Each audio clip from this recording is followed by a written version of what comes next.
Wow! Whoa, I went there. Ouch! Sorry. That was Niagara Falls, man. That wasn't even Minnehaha. We went over the rails. Crazy train.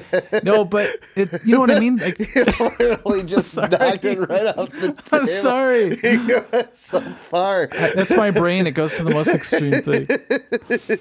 But that's going to be the only thing I remember about tonight, yeah, too, that'll by be the the way. highlight. I will literally like promote it with that clip.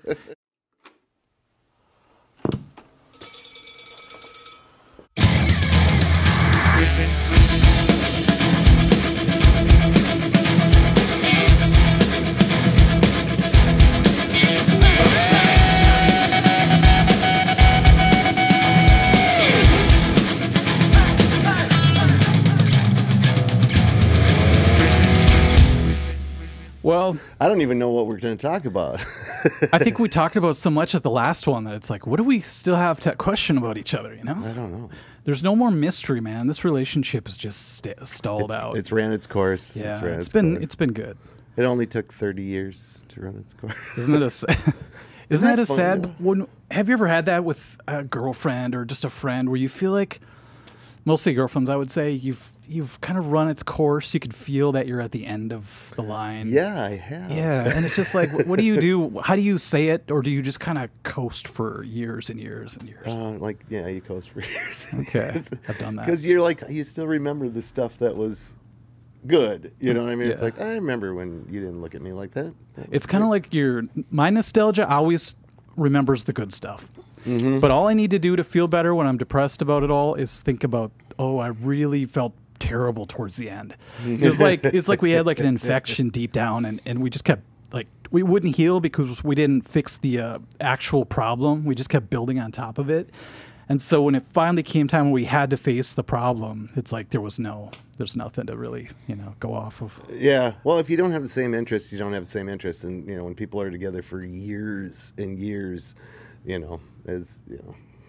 I was. Yeah.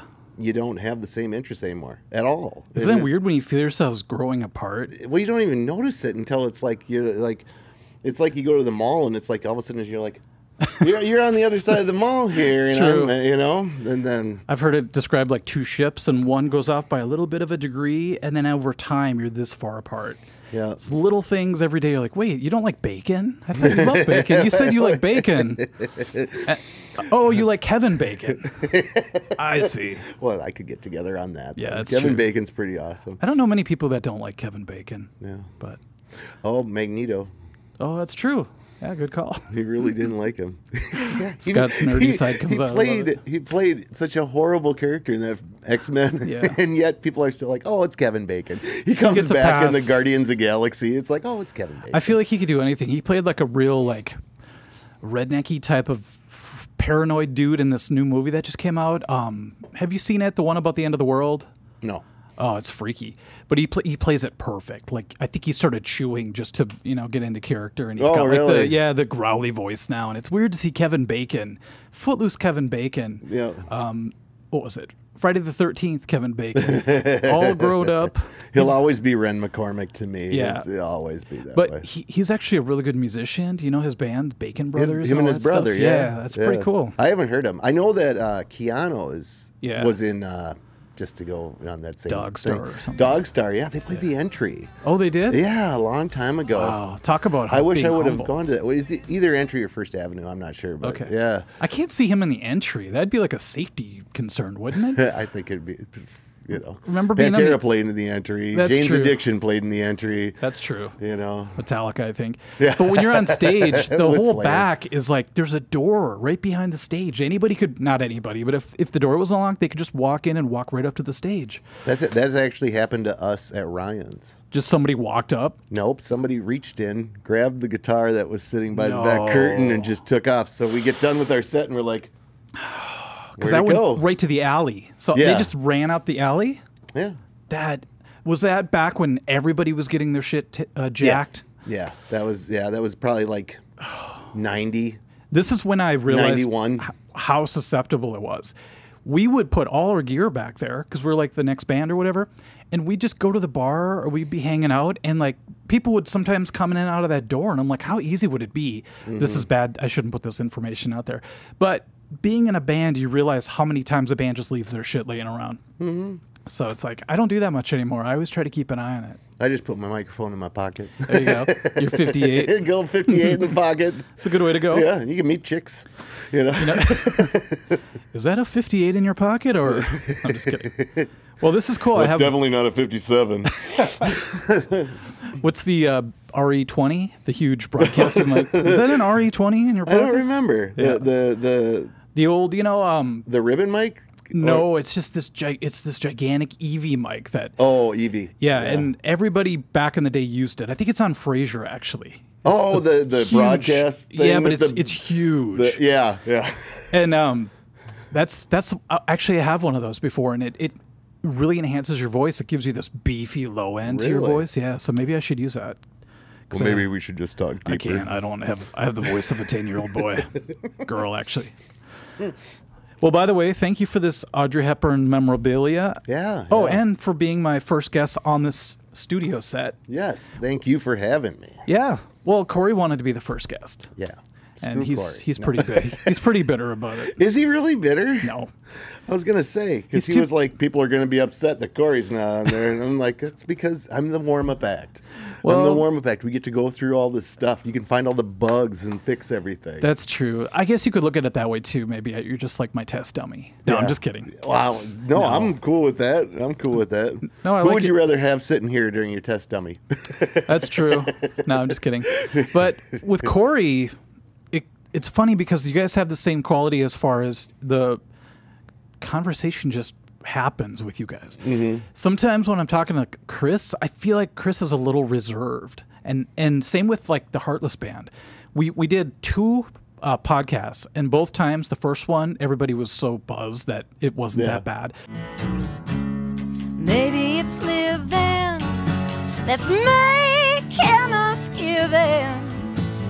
The second one, everybody was like totally sober, and they were like afraid to talk.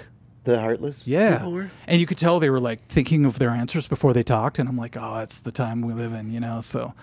Well, and sometimes it could just be a vibe that one person's giving off. That's why I've been liking doing the one-on-ones. I did that Dominion one. Yeah. Hated it. I hated it because you're trying to do 2 people, and it wasn't. And when I did the first one with Keith and Dewey Carlson, Keith was on the phone, and while you guys were talking, he was on the phone, and I had like a microphone by him, but it was going click, click, click, you know what I mean, because it was picking up the phone static.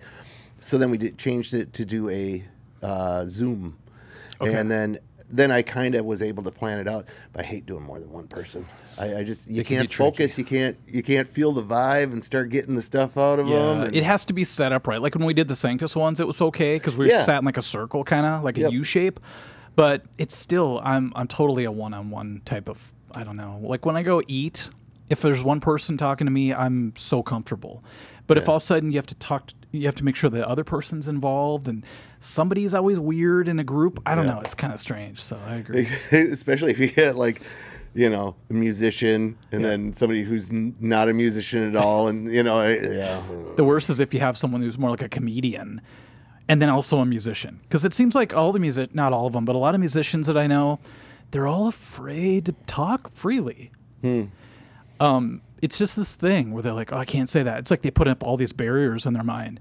But comedian type people with like can really just roll with it. I feel so comfortable around them because I know I don't get offended, and I don't think you're going to get offended by anything I say because it's coming from a good place, hopefully. I don't even know what that word means, to be honest. Thank you. I don't get offended. That's probably why I have such a small circle that I really hang out with, because I don't want to walk on eggshells, because I know that I have no ill will against anybody. So if I say something that's stupid, that's just all it is I wasn't thinking, or I just, I'm old. I just talk old school sometimes. I've had some people, come on my stuff or say something about something I've said, and that's usually on Facebook or something. Like something you said on your podcast, or just something that I said, and what was the deal? It's one girl I went to school with. I went to see a band, and I put up a picture of the band.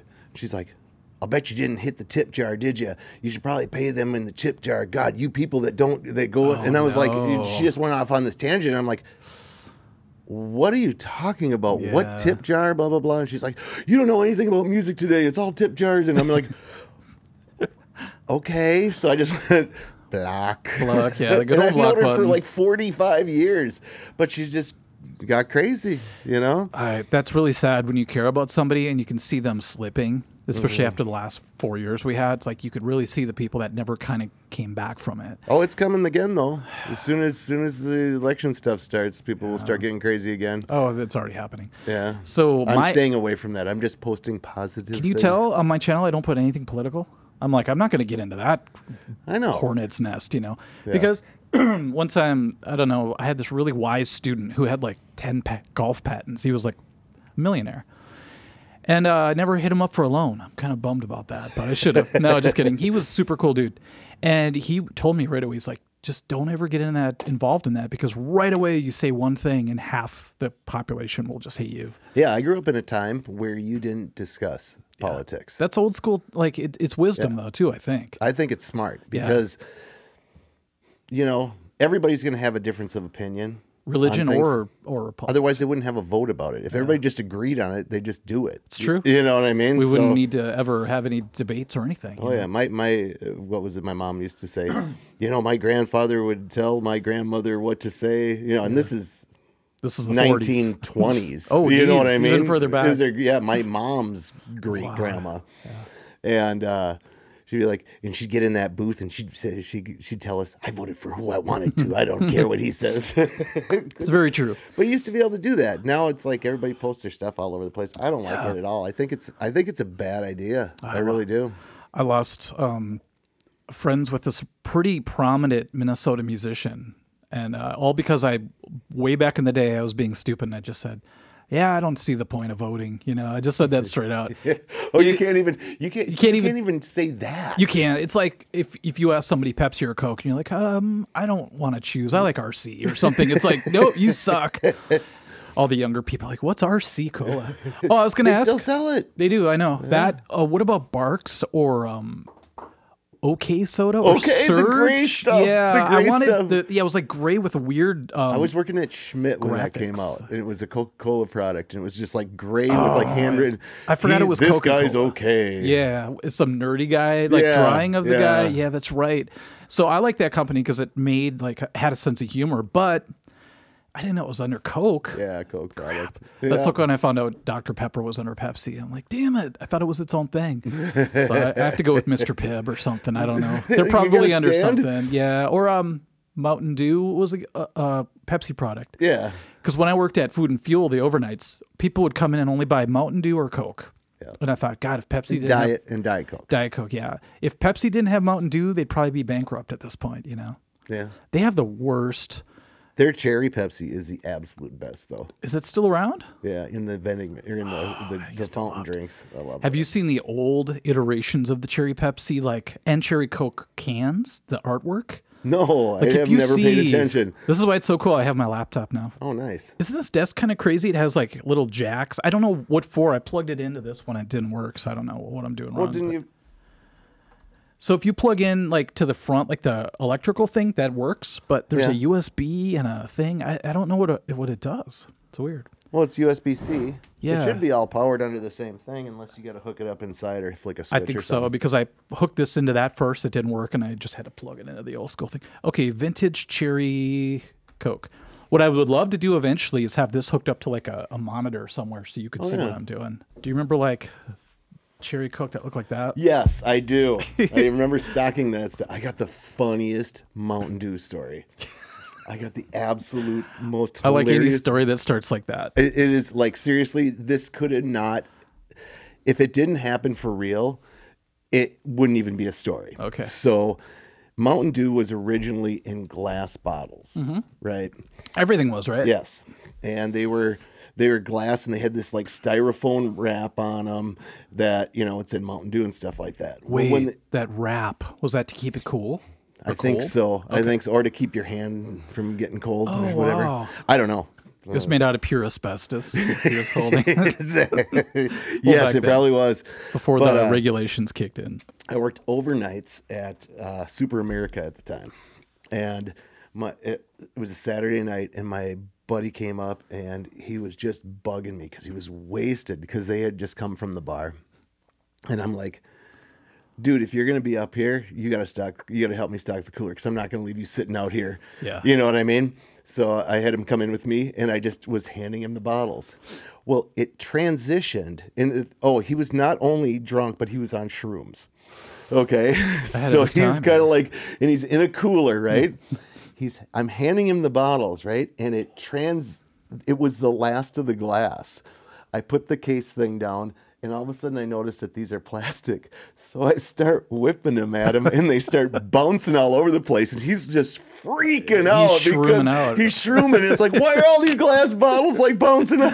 Glass doesn't break when you're on shrooms. Oh, it's like there couldn't have been a more perfect situation. That's funny. So you had like a light bulb moment where you held it. It's like, this is plastic now. That's all my light bulbs are like that. What year was that they switched from glass? Because I think a lot of shit. 86, 87. Okay, that far back. What's weird is I wish everything was still in glass. Like that's why I have glass water bottles now, because I leave them in my car all the time. And when it gets 90 degrees outside and you're drinking out of a plastic bottle, you don't know how much of that plastic has leached into your water. You know? Yeah, well, that's true. As you sit there with two plastic bottles. Yeah, I got my plastics. I'm all good with plastic. Well, I said, I can't get offended. I don't have any hang-ups. That's good. That's good. Well, the thing is you probably don't leave them sitting in your hot car all day, right? Or sometimes. Uh-oh. I don't know. I keep hearing different things about plastics, but one of them is that it just, I don't know, messes up a certain part of your body you don't want messed with. Yeah, I haven't been on that. Yeah. That's okay. I'm on a different bus. That's good. I was my sister's ex-husband's nephew. Gotcha. You got that? Yep. We were kids growing up together, and we'd get together at all the family functions, and we'd hang out because we were roughly the same age. Well, we haven't seen each other in like 30 years. Oh, big fan of your channel, by the way. Oh, wow. Chris Booth. Hi, Chris. That's cool. And we're driving around, and I told him he was looking at getting into DoorDash, but he didn't know. You know, I mean, he'd watch some videos and stuff like that, and I'm like, dude, why don't I just come with and just train you? We'll spend a couple hours together, and it was fun getting to hang out and stuff like that. But oh my God, are we polar opposites? I go, we are literally the odd couple. Really? Yeah, we are like I'm of course the Jack Klugman. Yeah, was he like in a tux or something? No, he's very healthy. As I'm sitting there, down in like just a handful of sugar or something. Yeah, having a cigarette. And, and you got pixie sticks. Yeah. I'm just we're just polar opposites. But we were friends. So we have this like mutual respect, and we really do think highly of each other. So it was really cool to do. It was just to have somebody of a completely different mindset. It is weird, isn't it? I love it. Yeah. I love it. Well, I think not enough people like to do that because you want to be around usually people that you're like. So that I don't know if it's a lack of wanting to be challenged or people questioning you. But one-on-one, it's good. It's when you get around. That's the old George Carlin. One friend that's like the Felix. One friend that's like the Jack Klugman, and one that's Archie Bunker. Yeah. Oh, yeah. I have some of those friends too. I do too. Yeah. You know what's funny though is one-on-one we find common ground on things. Oh, absolutely. Even though I won't agree with like 60%, I'll be like, we can always fight. That's the whole thing. That's George Carlin. He's like, one-on-one, I love people. It's like, but people in groups, they get weird, and they start to not speak truth anymore because they want to like say the right thing, and things just get weird and convoluted. So I totally get what you're saying. Even three people, that like we keep talking about, that third element, that third perspective, sometimes throws it off. It could also make it awesome. Like if Corey was here, I bet you we'd have a blast. Oh yeah. That's why I have to buy another leaf. I need one more like Why wedge. don't you just put somebody in here? No, could you imagine? Me being, I'm Bubble Boy. I need a big You can berth. touch people's knees. Hey, Corey. My guys are right next to me when I do mine. They're right there. Yeah, they look very uncomfortable. No, they're loving it. They don't because they get to be next to me. They look very chill. It's just you're always facing the same direction though. If you're like looking at each other, that'd be different, right? No, we did that. Marco and I were just looking at each other. Maybe I just have a problem. Because where you are, I feel great. But if you were like a little closer, yeah, like if Corey was right here, I'd be like, dude, I'd be over here. I have this weird bubble. But Corey bites. So you never know. You got to stay without the biting range. He only bites. Yeah, you're right. You're right. He's only bitten me once. I won't tell you where he bit me.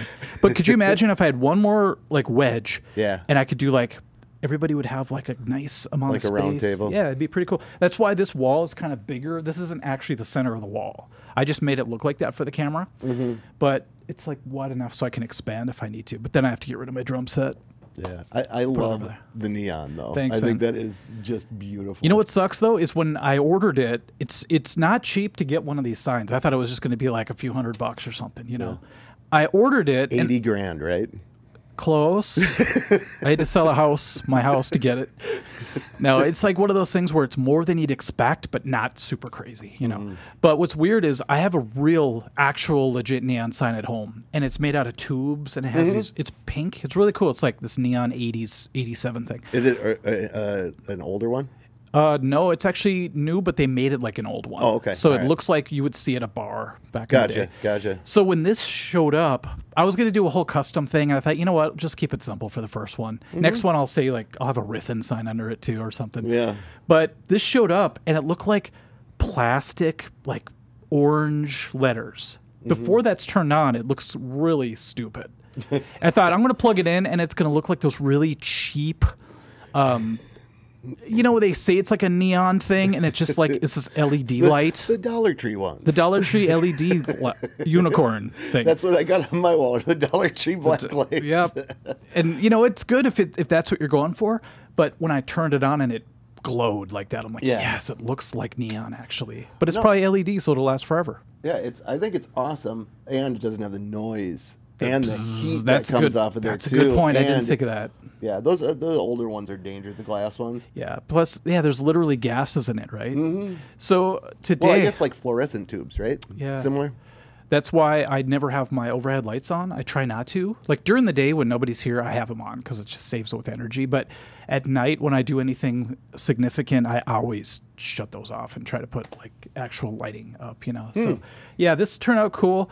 The only thing is I had to find weird ways to hide the cable that's coming off of it. You see it? Going. It's behind Quiet Riot. Yeah, yep. So at first I was just putting it behind that panel right there, that black panel, and it did enough, but it still stuck out. I'm like, let's just put a cassette tape in front of it. Hey, there you go. Speaking, you got Quiet Riot, the first band out of LA. It's funny because my very first RIFFIN podcast, Bobby, one of my students, was talking about that, and we had so much in common about how big that album was and your life when it was big. Do you remember when Come On Feel the Noise? And it changed. I was all Kiss. Yeah. And, you know, maybe a little Priest, a little Van Halen, Ted Nugent, stuff like that. And then when Quiet Riot came out, along with MTV, I was like, that's it. That's for me.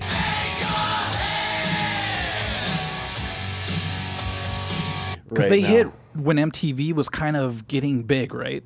Like, yeah, it was getting attention. 80, 81. Yeah, they were one of the first bands on MTV. Because you'd have that, and then they'd also play Slade, Run Away. Slade, where Come On Feel the Noise is actually a Slade song that they remade. That's right. It's a cover, right? For the band I don't think so Slade gets enough. They don't get enough credit. I swear. Yeah, it was August 1st of 81. Yeah. Is that cool? I can look things up. That is great. It could also be bad. It could also be bad because, like my stepdad and a lot of people his generation, they have something in their brain that they think is true, and their whole life, like I do this too. I believe one thing, and then someone says no, actually, blah blah blah, and it just like ruins their world, you know. So maybe I gotta back off a little bit on the facts. Well, like somebody, I just, you know who Steve Boykin is? No, he's a guitar player guy from. Down at South, I think it's like Faribault or something like that. Great guitar player. Was he in any bands I would know? Poisoned. Poisoned? Yes. Oh, that's such a, like, what a tragic name to have. But they were great. That's like being called Kissed. Ooh.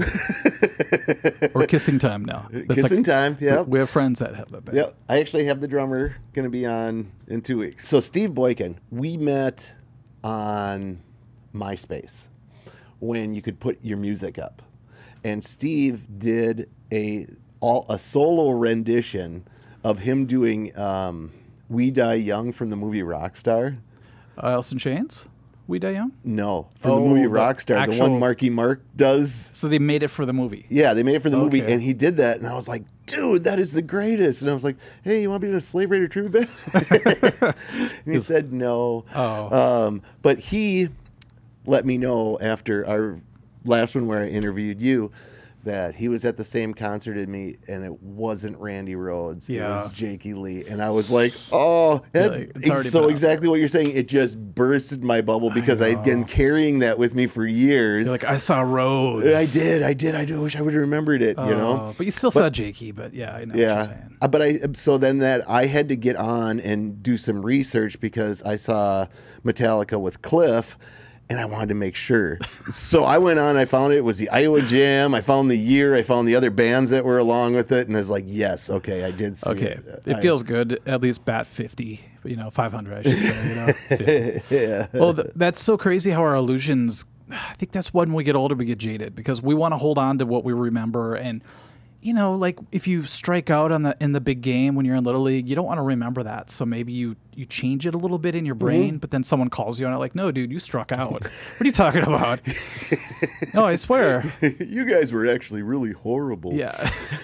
It's like, oh, shit. That's why with Sanctus I get a little nervous because it's like we have rose-colored nostalgia glasses sometimes. But then you guys, like when you bring things up and say it was actually cooler than what we remember, because we were really hard on ourselves. That's a whole nother way of looking at it. It makes us even happier. You hear every mistake, when it's your own, whether it's painting a room or it's, shit. Yeah, exactly. When something isn't exactly what for you, it might be fine, but when somebody else is looking at it, it's like, well, I realize that when I do live streams and I go, I really botched that solo, man. And I go back and rewatch it, and I just kind of like glide through it.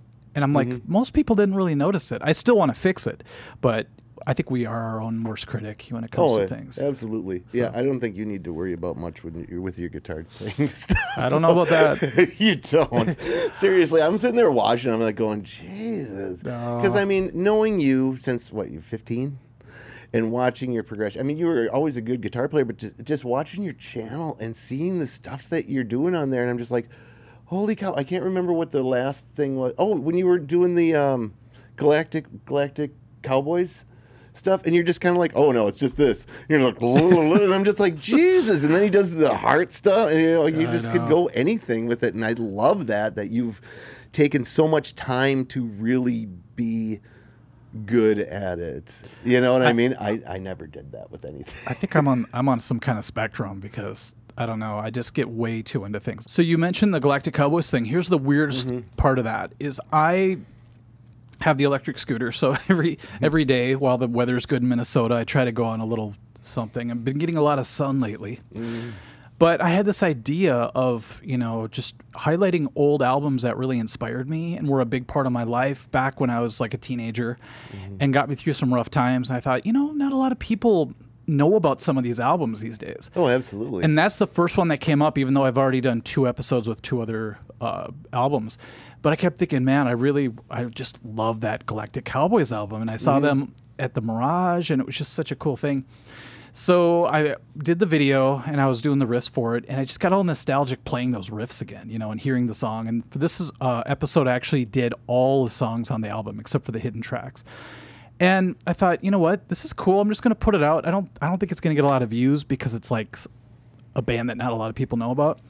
And all of a sudden, it did really well the first day. I was really surprised. And then the bass player for the band got a hold of me, and I'm like, "This keeps happening, So I get it's like I'm now following him on Facebook. You after are, that, yeah. Monty Colvin. Yep. And he wants to do like a thing. So I don't know what that means. If he wants to come or do a Zoom podcast, or if he just wants to, I don't know, just chat or something. But I think that's the best part of what I do now is I can put out a video of something I truly love. And by the way, I think that's the key. That's why what you're doing keeps working, because you truly love what you're doing. Could you imagine faking wanting to dive into the Minnesota metal scene? There'd be no point to doing that. I have to keep myself from talking so they'll get through the answers because I'm so excited about what they're talking about. Right. And you know what? that's my problem. Like people say, just let your guests talk. Geez, but I'm like a little kid. But I just get so excited. I do too. I do the exact same thing. It's thank God for editing. Because I cut a lot of my stuff out because they'll be like, yeah, we're at the Mirage, and I'll be like, yeah. You're like Chris Farley in that one SNL skit. But what's funny? I was thinking that. Yeah, I was thinking that exact same thing where he's interviewing. Who is it? Paul McCartney. Yeah. You remember when you wrote? Remember when you were like in the Beatles? Hey, remember when you were in the Beatles? Paul was so good in that. He's like, yeah, I did. He was. And you said great. All you need is love. Is that true? So good. Without editing, I think people would see, it's like how the sausage is made. It's not pretty. Yeah. So I don't know. I wouldn't mind doing, it's a little risky nowadays to do like a completely live, like we do live streams and it gets a little weird, but I don't know. There's a lot of fluff. There's a lot of times where I'll take the conversation to the wrong place for a while and I'll be like, oh, that doesn't even like makes sense to what we were talking about. To us, it's fine. Yeah. But if you're watching it and go like, wait, they were just talking about Slave Raider and now they're talking about, this. So yeah. But I think that everybody's in on the live chat. Everybody's in. Everybody's just, it's like, quit doing that. You know what I mean? Yeah. It wouldn't be, it's like you have 100 buddies that are just all sitting around when you do those live streams. I always feel extremely comfortable just popping stuff in, stupid things and whatever. Well, and everybody loves to give you a crap when you Well, you learn fast. I'm like, if you could be connected to the whole world like that at all times, you'd be the smartest person in the world or something because you would never make a mistake. Everybody would. You'd probably be a product of everyone's opinion, so you'd probably end up going crazy. But it's really cool when I'm like, oh man, what's that song again? And somebody right away seems to know it. It's amazing the knowledge that's out there. Mm-hmm. So it's kind of cool that I have access to that stuff here, but I don't want to like focus in on it because I'd rather just be present with you, obviously. But I asked Scott to bring a record that's important to you, and the funniest thing is you showed up and I already had Creatures of the Night up here. Yep. And what did you pull out? Hotter Than Hell. And you said something really cool about it. Okay, so do you want to actually like pull it out, or is that okay? My sister Tracy, who's married to Jimmy Thayer, who's Bobby Thayer's brother, or Billy Thayer's brother, or not not Tommy. That's their cousin, or something. I don't know. That's a famous family. I'm gonna wear shades just for the hell of it. So I got this at Kiss Days at No Name this last year, and this is Hotter Than Hell, and this is a bluish label, and I don't know why. Hotter Than Hell is the only one that I've seen that has the bluish Casablanca label on it. Everything else has the Casablanca with the camel on it, or the black label like on Alive that you have over there. Mm-hmm. But this bluish tinge, I don't know why. Maybe they just didn't have enough ink or something like that when they were pressing Hotter Than Hell at the first. Wouldn't that be weird? They had to replace it with dark blue. Yeah, or maybe it was supposed to be black and they just didn't have enough pigment in there. That makes sense. Because I'm sure that this was Kiss's second album. It's so crazy how they probably would be like 70. We're not going to reprint these just because they're slightly blue. They're going to be collector's items. Look at the pictures, even horrible. I know. It's like someone cut it out with scissors. And in the back, they're even worse. I know. It's like, what did they... But this was my first album. My sister got... It's a great first album. My older sister, Tracy, got the album from somebody that she knew. And she had me sit on the couch and close my eyes. And I was like, with this. And she put on Hotter Than Hell. And I was like... What is this mine? Is this my album? And that was my first album, and I was like, yeah, I played it to death. It was the greatest album. Not to sound old, but I don't think that feeling exists anymore. That this is my album, like this is my band now. This is my record. Because when you open Spotify and choose a song, it's not yours. It's everybody's. Yeah. But that was your album for at least a couple seconds. It was something that you can hold in your hand. I mean, that's the good thing and the bad thing with the digital stuff. I'm just getting into the thing where I can do Apple Pay. Oh yeah, feeling that double click. I've broken all my cards in my wallet. Well, they make it way too easy to spend money now. That's the problem. You know? And it's very convenient, but it's I'm also, good at that. I'm really good at spending money. I think most people I know are really good. You have the occasional like real penny pincher, and they're hard to like go out to eat with because you're like, oh yeah, let's go here, and they're like, no, let's go to Olive Garden. And there's nothing wrong with Olive Garden, but it's like. And then they leave like a 5% tip, and you're like, "Oh 5%? Man, okay." I haven't been part of that. I'll just add a couple bucks to it. I feel bad, but it's so. So I got What's your favorite songs on? What are your favorite songs on that album? God, I love "Going Blind." That's a great one. Oh my God, it's so. There's like a certain the groove to it. is just so. I mean, Hotter Than Hell, obviously, but. Going Blind is one of the songs that just, I don't know, it just resonates to me. I don't think I ever paid attention to like what it means, and I still don't even know what it means really, or what they were going for. But Going Blind is probably my favorite. I like how they sing Going Blind. Yes. And so you brought Creatures. Well, that's so funny because I was like, oh, you'll probably bring some, something that's not Kiss, but. The reason why this album is so important to me is that I remember buying it, and before I bought it, I saw like a commercial for it on TV. Yes, and it was like, you remember that? Yes, it was, but it was the commercial for their tour. Yeah, Creatures of the Night tour. The Creatures of the Night, and tour. It was so dark and evil looking. I'm like, oh my God, Creatures of the Night sounds so intense. Yep. And I think they were playing parts of I Love It Loud. Available at JR's Music Shops and Orange's Records and Tapes. And so I bought it, and I remember because my parents were having some sort of gathering, or it was like we all came home. Back in the day, you would all go on a pilgrimage to the mall together and all come home. And so my mom's putting away stuff, and my dad's doing his thing. I go to the record player, and I couldn't blast it because everybody was home, so I had headphones. And I played the first part of Creatures of the Night, first song, and I hear,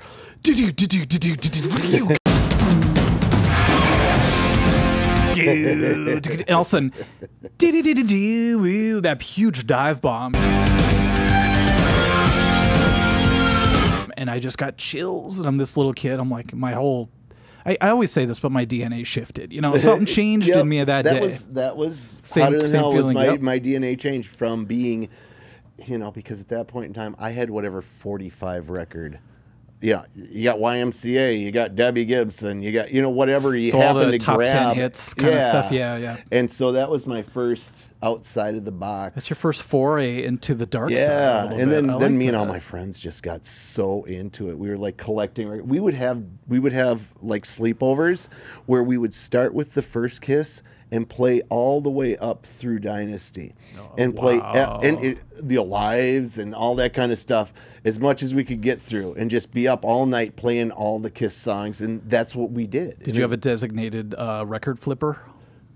No, they were actually on the thing where they would flip themselves down. Oh, they would? Yeah. Because you still had to flip it to the other side, though, right? We just would do the thing where it was like you just stack them up. They had a contraption. I think 45s, they had something like that too, because my dad used to have a bunch of 45s. Yep. This is going to sound so bizarre to people. So think of a record player. There's like an arm that sticks up that the whole of the record goes through. Well, they had it devised so you could stack multiple records on the top of the thing. And when the bottom record got done, the needle would come up and go like this, which would trigger the next thing to come down. The next record would fall. It was like a little hook. Yeah, that would come in. Held it up, and the hook would go like. Beep, beep. God, that's such a smart. It was a mechanical thing. It's so smart how they invented that. So the next record would just fall, and it would play the next record. Yeah, and it would just keep doing that until it finally just stopped. The only downfall is it couldn't flip the record, but later on they had machines that could do that. Do you know that? I know they did with cassettes, but I didn't know if they did that with the because the cassette, they could just change the head or whatever. They had a thing, I saw it one time. It might have just been in a movie. It might not be real. But it was just some guy. I swear Iron Man had this thing, no, just kidding, where it would pick up the record and flip it and put it back down. Maybe jukeboxes. Yes, jukeboxes, but it had the double-sided needle, right? It could or would it literally flip it? I think it had like a little container canister. Wow, that's crazy. So you get like Islands in the Stream, and then you get the other side, which is, you know, I wonder what that is. Honky Tonk Woman or something. Dolly Parton singing Honky Tonk Woman. Let's see. Islands. I love that song, by the way. Islands in the Stream. That is what we are. Yep. Single. I saw the movie in the theater with a girlfriend. Yep. Really? Sorry, Tay. Uh-oh. Oh, it's not going to tell me. But yeah, it's crazy how back in the day we had singles, even cassette singles. Remember those? Oh yeah. I still got a couple of those laying around. I bought the Eye of the Beholder Metallica cassette single, and the other side was Bread Fan, like one of the coolest Metallica covers ever. But who would have known? It's on the B side of Eye of the Beholder. Yeah. Jeez. And then one had a single, and the other side was the Prince. It's like I'm learning about all these songs. Really? Yeah. Do you know that song? I know this song, but I didn't. Do you know Bread Fan? Yeah, of course. One of the coolest riffs. I'll play half a second of it. This is another cool thing. I can play little segments if I want to. Nice.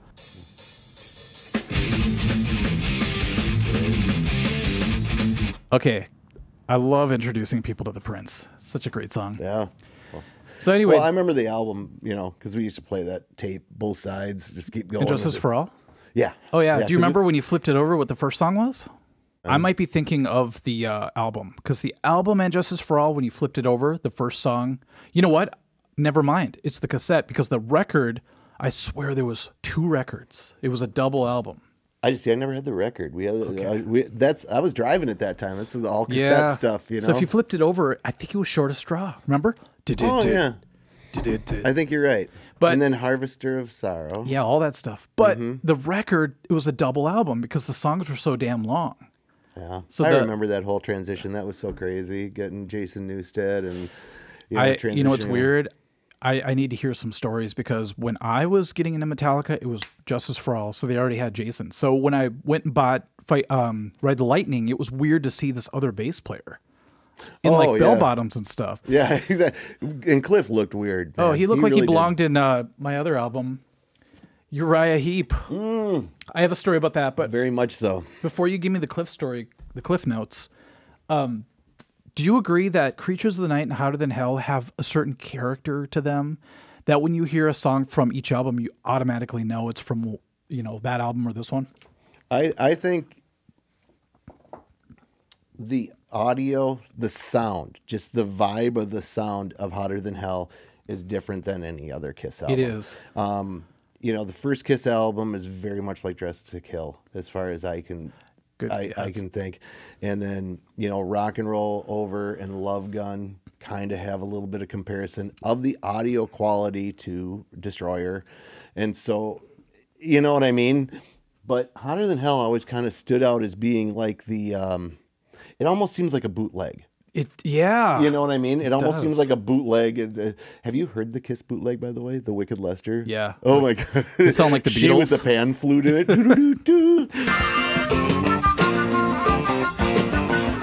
They were experimental. And that was their first album with Eric Carr. So their sound changed to more thunderous, because you had Peter, God of Thunder. You know what I mean? And Eric came in. He was just, I don't know. He's like the double cannon guy. Eric was more of like the John Bonham kind of feel. Like Peter, you're right. Like I have a video about Peter that I sing his praises, because he at a certain time in Kiss was so distinctive and still solid. But later on, he kind of, got a little loosey-goosey, I understand. Yeah. But there was a certain, energy to Peter, but then Eric Carr shows up, and it's just like, dude, that's hard-hitting. It's a whole different level. It's like they got heavy metal all of a sudden. And the funny part... Exactly. It's more along the lines of like a Judas Priest or a...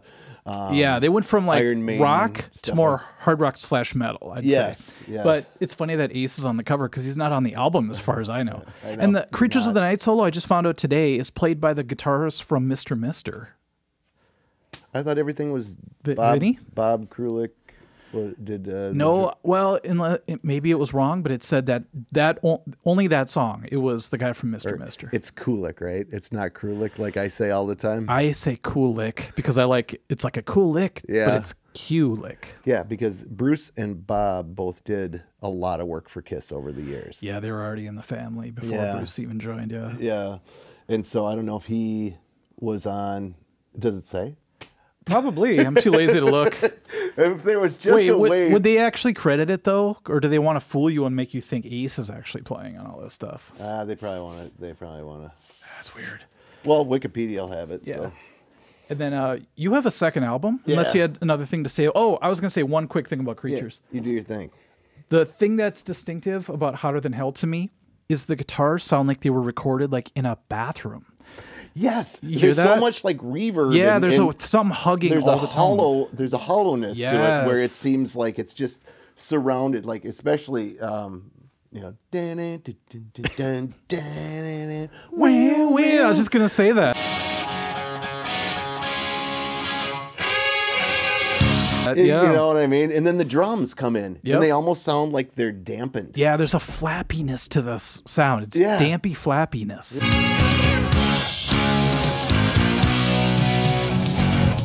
Maybe they did record it, and it was a PAL version of VHS. Do you think maybe Paul insisted that he was like, I don't know, getting laid in the shower as he's recording or something? It sounds like it's literally in a tiled bathroom. Can I see the track listing real quick? Yeah.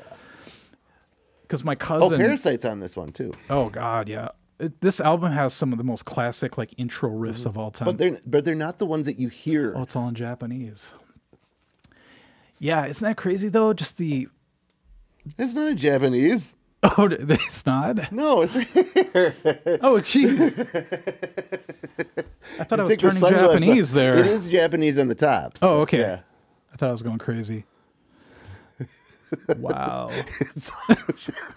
That'd be scary if this is like a Twilight Zone episode. Everything English is Chinese to me or Japanese to me. Let's see. Oh, Watching You, of course. Oh, yeah. It's funny because... And, you know, Kissin' Time plays a lot of stuff off of here, too. If you're a Kiss tribute and you play this, you're badass. But here's the thing. It wasn't until Kiss Unplugged. Do you remember when they did that? It was like an MTV they brought thing. Back Peter and Ace on MTV. Yeah, and they played Coming Home. They opened with it. Yeah. And I was like, I love that song. Yeah. It's just such a great song. Yeah, that's all Paul, though. Yeah, I mean, I know. that's Paul's got Paul's all those, like all the. I mean, you listen to Coming Home. Yeah. And then what's the song on his solo album that kind of ends that same kind of way? Oh, it's got this like it's almost like God Gave Rock and Roll to You, kind of the. Or no, is it Sure Know Something that ends like that? That's not on his solo album. Though, No, that's not his solo album. I don't know. You just mean the the Beatles drop walk down. End, yeah, that's very much God Gave Rock and Roll to You as well. It's Oh, like okay. Paul loves that. It's the old All the Young Dudes kind of feel. You know what I mean? It's got that kind of vibe. It's just that I don't know what you would call that, like the 70s kind of feel. You know? I don't know. Kind of glammy in a weird way, but it's like descending. It's like an anthem. It's got this real Queen type feel, you know. It's like, all right, now you can start turning the radio down because we're about to finish. Yeah, let's do the fade out. Come on, guys. But what was your other album? This is very interesting. Jesse the Body in 1984. Pull this up a tiny bit. Oh, am I doing that again? No, you're just like. So Jesse, do I got to like Joe Rogan it? You were like so Jesse the 6 Body, inches away. Just a fist away. So Jesse the Body Ventura put out a record called The Body Rules, and I'm thinking that he was. I wish I had a Jesse impression. I don't. I do, but I wouldn't try it today. Come on. You know what I just realized? Look at the guitar he's holding. Whoa, my grandma had one of these. That's like a that's a Silvertone, I think, right? Wow, yeah, you could buy it at Montgomery Ward's or something. Sears catalog. Wow, it's like some and of they those had the surf case with bands the could have amp. played it. They had the case with the amp built into case. it. Yep. Yeah, because it's got the burst. I think this is the one that Sam was talking about. Okay. That he had, or no, what does it say on there? Pacific, maybe. I don't know. Anyway, so I got this is the last record that I bought actually at Root Cellar Records. So I've held on to it forever because. When did that close? 95, 2004? No, it was. It survived longer? I don't. I'm trying to remember. I kind of base. My son was born in 2003. Okay. And I kind of base a lot of stuff around there. So it was right I around. want to say it was around.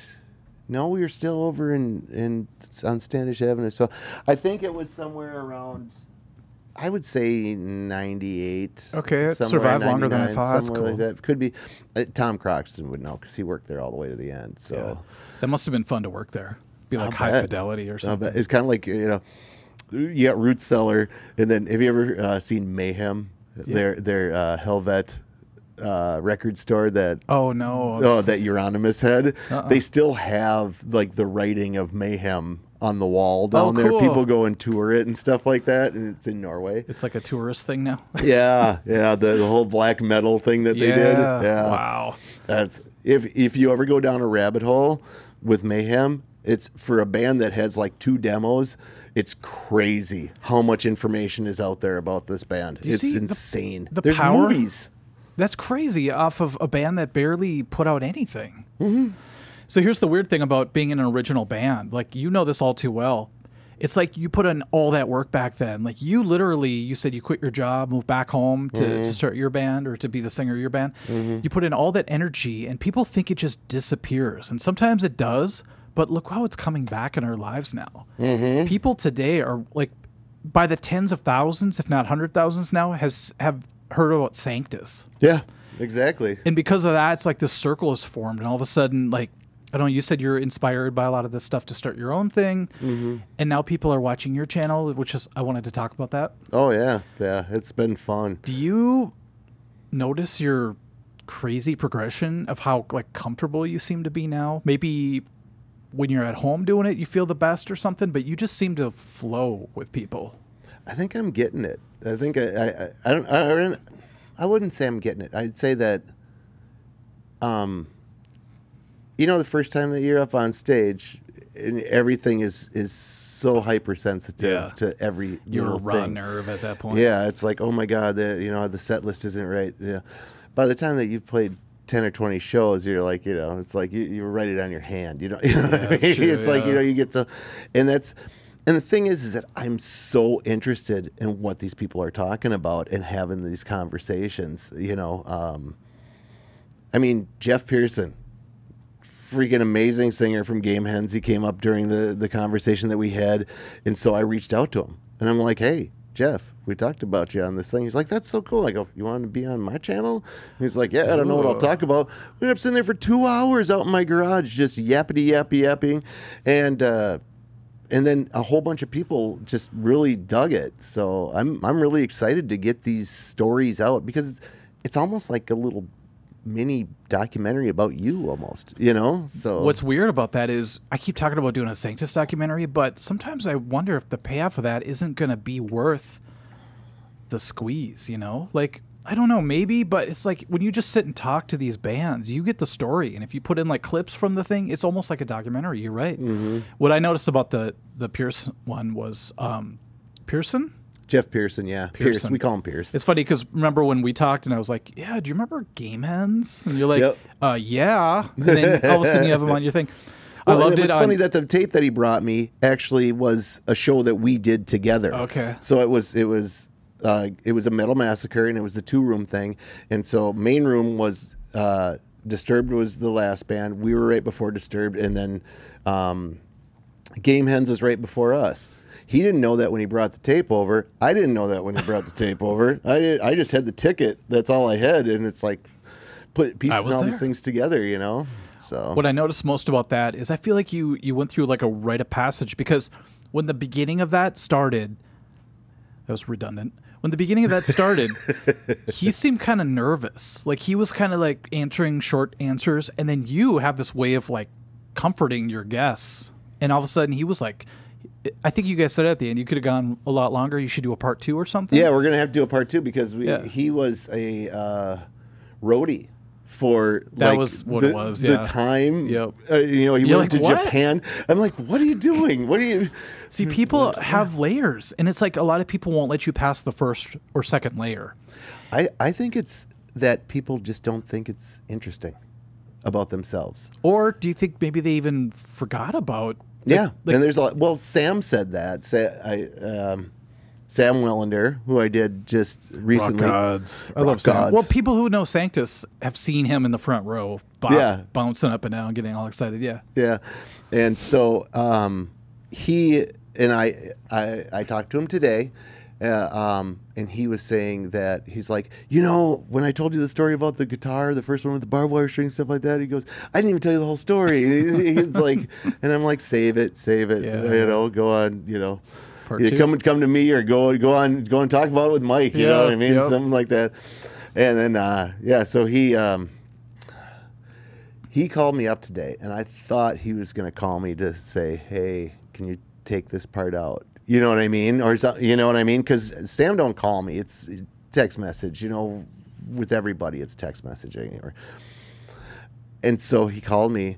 And that wasn't what he was calling about. They're playing the 6th of July at the Richfield parade thing, or the 4th of July thing. Mm-hmm. He wants me to put on the eye patch again. And oh, really? Yeah. So I said... It's happening. It was like this. It was like, I'm like talking. He's like, hey, do you want to do this? And I always say kind of yes first. That's kind of my thing. And I'm like, yeah, sure. Wait, what?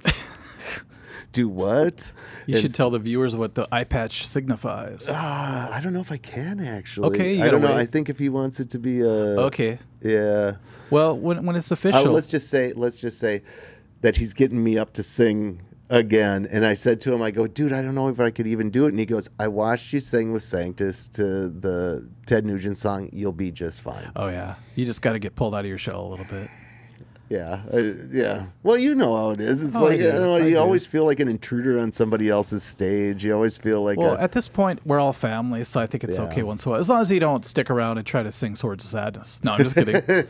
That's what I love about all this stuff is it just comes up organically because you'll talk about Sam and I'll be like, oh yeah, what about that reunion show or that Mirage show? And then that'll bring up 1,000 other ideas, and it's just crazy. Like that was a really magical night, because I remember I had friends that went to that show, and they're like, you guys were freaking louder than hell. And I'm like, wow. I didn't even know because we were on stage. And you said when we kicked into Family of One, it was just like, insane because it was like loud and emotional. And oh, yeah. It was like there was, and the lights even were hitting on it, It was like perfect timing. It's...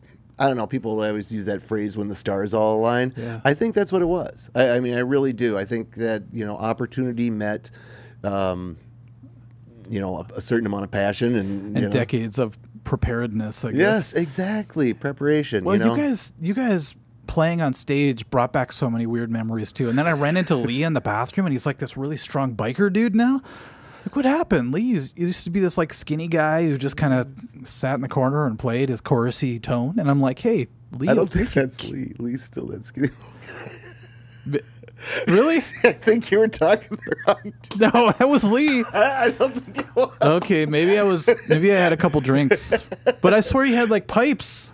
No. No, maybe. I don't know. Okay, Lee, if you're watching this, you're gonna have to start working out, baby. You're gonna have to live up to the idea. He could. I suppose. Maybe just compared to the old Lee, he just seemed like a Harley dude now or something. Maybe I'm mistaken. I don't know. But the thing is that do you have any video of that night? There's some crappy cell phone footage out there. Is there? But it looks like it was filmed in the 90s. I don't know who. I think that was mine. Was it a flip phone? Was it a Razor? I think it was. How does this work? Well, and it might have been Tay. It would have been, at that point in time, 2016, it'd be like the first like Samsung Galaxy version. You know what I mean? 2006 it was, right? 16. Or 16, yeah, I'm sorry. Yeah. So you'd think technology would have been a little bit... No? Well, the iPhone didn't even come out until 2010. That was 2007. How are we ever going to know? God, if there was only a device that could tell us these things. I believe Sam and I did that a couple of times. We had to look things up. Look on his phone. Yep, 2007. But what was 2007? Here's the thing, though. 2016, I think it was just uploaded incorrectly. Because I don't think you would have that kind of footage like on a phone at that time. But it was great just to see a little bit of it. But it would have been really great to have like a crew there to like capture 3 angles on that. Maybe next time we'll do that. So so Dewey did like the first It's called the Mirage Reunion Show, but what it really is, it's not at the Mirage. You know, it's someplace else, and it's just a bunch of people that used to hang out at the Mirage, going to watch bands that used to play at the Mirage. And we started that thing out, and we had, you know, I was talking to Brian Lawrenson from Dare Force, and you know what I mean, all kinds of stuff like that. And by the time that we got close to the show, after we picked a date, we did all this kind of stuff. The guy that we were benefiting couldn't go because he had a wedding the next day. And I can't go to my own benefit. Yeah, well, that was the whole thing. He couldn't even go. We had the SNAFU thing where we had to go on at 8 because Rick had to hightail it over to O'Gara's to play with Lakey. Yeah. And so it was like for us, from Dewey and I, it was a shit show. And plus, his sister, who used to plan things with us, had passed away that year. So it was Dewey and I, and we're just like, when we got there, that's why we did like a quick video on Facebook Live, and we're just like, we're here, it's going to be a lot of fun, you know. And so that's one of those things where hopefully it ended up being worth it. Absolutely. In retrospect, it was awesome. Because it launched a lot of, I guess, ideas of what we could do in the future too. And the Sanctus thing started taking off on my channel. And it's like, if we ever do it again, I think it's going to be a bigger thing, you know? Target Center. Yeah. I'm thinking at no, least not XL. Target. I hate the sound at the Target Center. If the Metrodome was still... No, I'm just kidding. No, what's the best sounding place? I guess the Armory would be a good place to play for this kind of thing. Yeah, you went to... Who did you go see there? The Priest? Yeah. Yeah. I see so many shows I forget. Where you were like at the behind the sound booth, and then the guy was gonna... It sounded so bad. I don't know. It's like I've seen so many bands. I saw St. Vincent there during the pandemic, and it sounded awesome. Yeah, and I'm like, this is the place to see a show. And all of a sudden, Priest comes out. It's like, it sounded like an AM radio at first. And I kept saying to Chris, what's going on? He's like, don't worry, they're fixing. I'm like, but didn't they do a sound check earlier where they save the settings? It is 2024. It's not like they have to zero out the board or something. Yeah. And after like 2 songs, Chris is like, yeah, I don't know if it's going to get any better. So maybe it was where we were standing, but we were right next to the sound guy. But yeah, I don't want to throw him under the bus because you never know. But well, yeah, just for your experience, it wasn't what you remembered it to be. Yeah, because I saw Priest at a casino during a freaking monsoon one time. It was out of town. Yeah. And they were opening for Deep Purple. Isn't that a weird pairing? So we walk in and kick drums are just pounding me in the chest. I'm like, this is Priest. And then they get done, and all of a sudden, like, they take off all their metal gear off the stage, and all of a sudden they bring up this tiny 5-piece like Rogers kit. Like, it says Deep Purple on the kick drum. But Steve Morse was the guitar player at the time, and I got to see him play. It was pretty Did pretty they awesome. use the big, what are those spinning keyboard? Leslie speakers, yeah, I think they had all that stuff. Now, I want to remember it that way, but this goes back to that Mandela effect idea where, do you remember it correctly, or are you just romanticizing it? Yeah. He may have been playing a little MIDI keyboard. I don't know. Yeah. But in your head. In my head, they had a Leslie and Randy Rhoads was playing Hammond. guitar. Thanks, Steve. Somehow, yeah. Steve Boykin. Steve will be playing at the No Name Kiss Days. Anyways, but yeah, the whole thing of the whole Kiss Day. Impaler's playing again. Damn. That's going to be great. You're so I want to say balls deep in that whole like scene. You know, it's just incredible because that's a little before my scene. So it's cool to like get to have both worlds. Well, Chad and Kurt from Animosity play with Impaler all the time. They're in a different band called the Fret Rattles. I know the Fret Rattles. That's funny. That's the bass player and the drummer were my bass player and guitar player. And actually, they're the guys that got me to start singing. Really? Yeah. Yeah. I had sang in one band and I was horrible. And then, were you singing like 80s covers at weddings? Were you the wedding singer? It was actually Night Ranger and what? And yeah. You just sing Night Ranger? I was singing Night Ranger. Wait, this is weird because earlier today I had Sing Me Away stuck in my head. Wait, is that Styx? No, that's Night Ranger. That's Night Ranger. Sing Me Away. Oh my god. That's off the same album. I love that song. We went and saw Night Ranger and Dave Jungwirth. He passed away, and my friend Jerry. So we had guitar/keyboards. So he'd play keyboards and guitar. They go back and forth. I did that once. And then, so this could be a little story. So let me just go down this road. Okay, this is how weird things were back then. Wait, what year are we talking now? 83. So my friend Dave is an excellent musician. He passed away now, but he was an excellent musician, great keyboard player, you know, professionally trained and everything, great guitar player. And our friend Jerry had a drum set. So he was the drummer. So yeah, so he was the drummer. Because I had gotten rid of my drum set. So I was like, well, I could sing. And so I think we did Rock You Like a Hurricane. And they had me and another guy trying out and stuff like that. And I guess for some reason I got it, even though I was horrible. You didn't do a mean Klaus Meine impression? No, I know. I think I was just rock you like a hurricane. You know what I mean? I'm probably singing through a Crate 15 amp or something, you know? With no reverb. Exactly. No, there'd be lots of reverb. That's okay. All the spring reverb. Yep. You'd set it down too hard. Yeah. And so we're practicing, and we just keep working through these same songs. It's like, you know, it's Rock You Like a Hurricane, We're Not Gonna Take It, Bang Your, or Metal Health. Yeah. So Quiet Riot was a big part of your life. Yeah. And, you know, a lot of stuff from the Night Ranger stuff. And so we used to go to Perkins every weekend night, you know, and we'd just sit there in the booth, and we got to know the waiter that was working there, and his name was Bob. And Bob was a bass player in a lot of bands around town. So once he found out that we were musicians, we were like, hey, so do you, you know, set us up with, you know, come and play with us. Come play with us. He goes, I can't do that, but I got some young guys that might. And it was, I'm not going to get his name right, but it's Bob Petruzek, who was in tons of bands. Very, you know, like minor label bands. And then Derek Russell, who ended up like playing, I think, for Prince and stuff like that. Oh, okay. That's circle. We go and pick them up, right? Because they don't have cars. Because we have one car. We have one car between all of us. Because we're musicians. Yeah. And so the place that we pick him up was at Kevin Franzen's house, who is the drummer for Kissin' Time that I'm actually having come over. That's wild. Yeah. And my friend was dating his sister too at the same time, which is weird. Who was Sheena E? Yeah. Sheila E. or Sheena Easton? But so these guys come over, and I just remember Bob was like, you know, we go through the whole practice. They're really nice and stuff like that. You know, it's like, except for it gets to the point in time, it's like, well, hey, I don't know the words to that song. And they're like, yeah, it's okay. This is before like iPhones. I was really bad. I was really bad. And so they, so Derek and Bob came over, and we're jamming with Jerry and Dave. And they all of a sudden just start breaking into some Rush. And I think it was YYT.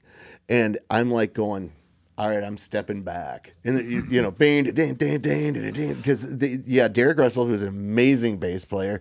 And then I could tell you're a singer. You said YYT instead of YYZ. Oh, YYZ. I have to correct that because a lot of people will like call you on it. Yeah, people call me on everything. That's okay. The thing that I remember, I remember so well, I drive past the house that we did this in, you know, so many years and stuff like that. I remember this just to a T of Bob just looking over, and he goes, you know, all the stuff you guys are doing, that's pretty cool, but we're working on something like this. And he starts playing Lack of Communication by Rat. Nice. And we're all just like, what?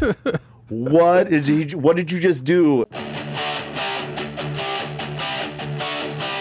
And that was like, because I mean, that's Night Ranger and Quiet Riot and Twisted Sister and God, I can't remember any of the other stuff that we were doing. Scorpions. Okay. You know, and so to have Rat come in was like the Metallica change. Nice. It was, because Rat's, I mean, their guitar is very distinct. Oh yeah, for sure. You know, and so I just remember that, and then we took him home. We never saw him again until I saw Bob playing in a couple of places. Wow.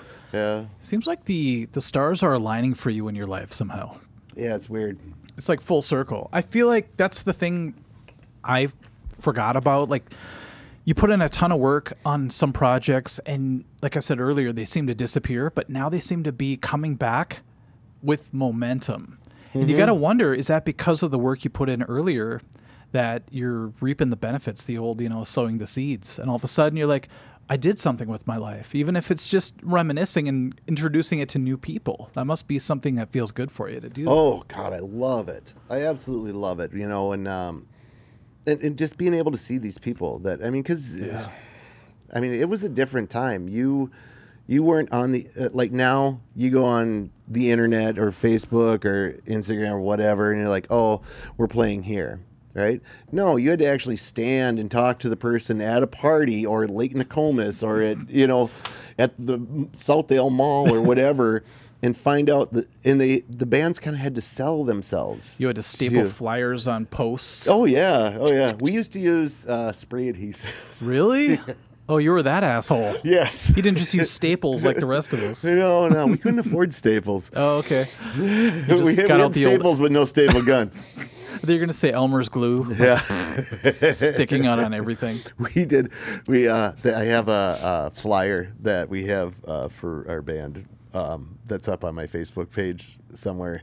And it's of us playing crossover metal. And it says a couple of names of bands. Yeah. That's all we could play. Those things. And there's a picture of it. And we posted those around Lake Nokomis, and we got a call from the city and says, you cannot staple things to trees. The city called you. That's you can't staple things to trees. But everybody knew who we were after that, you know? So. I think the more tenacious you were, the more you got out. It's like you had to do the work to get noticed back in the day. Oh, yeah. If you ran into somebody at the mall, like now you can go online, you can take a look at a band, you can, you know, hear all that stuff. Then you had to first have the band present to you, reach out to you, unless they heard you on the radio or something like that, or it was word of mouth from other people.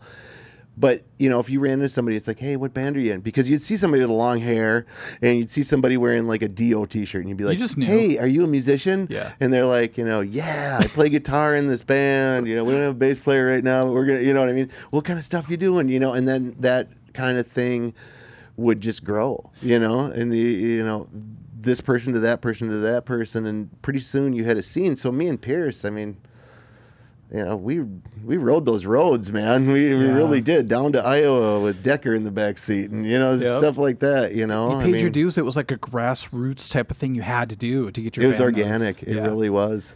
I think I told you the story before, but when our first demo came out, it was the green one. Yeah. Al and I would go to the mall, Northtown, and just have a whole bunch of them in our pocket, and we would see somebody who looked kind of metal. Yeah. Like you said, with the jean jacket and the long hair. Yeah. Like, hey, do you like metal? Yeah, man. They'd be walking out of Best Buy or something. Yeah. Like, hey, we have a band.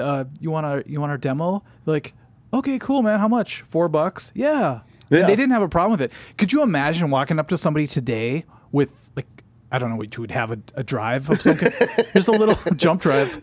$4, they would call the police on you. So it was really a different time. It was. I don't mean to misdirect us, but one of the things that I was thinking about is I'd like to make some form of media to have these videos for these people, except for just having them on YouTube. You know what I mean? Yeah, so, but physical. What do I do? Do I make a DVD? Do I? You know what? Somebody had that idea before. I forgot who it was, but what they would do. Oh, it was a band I was in. They wanted to get people footage and songs and all that information. They would just give them a little card that had like a website address that they could go to. Yeah, and I want to give some like for Pierce and Marco and stuff. I'd love to get them like an actual.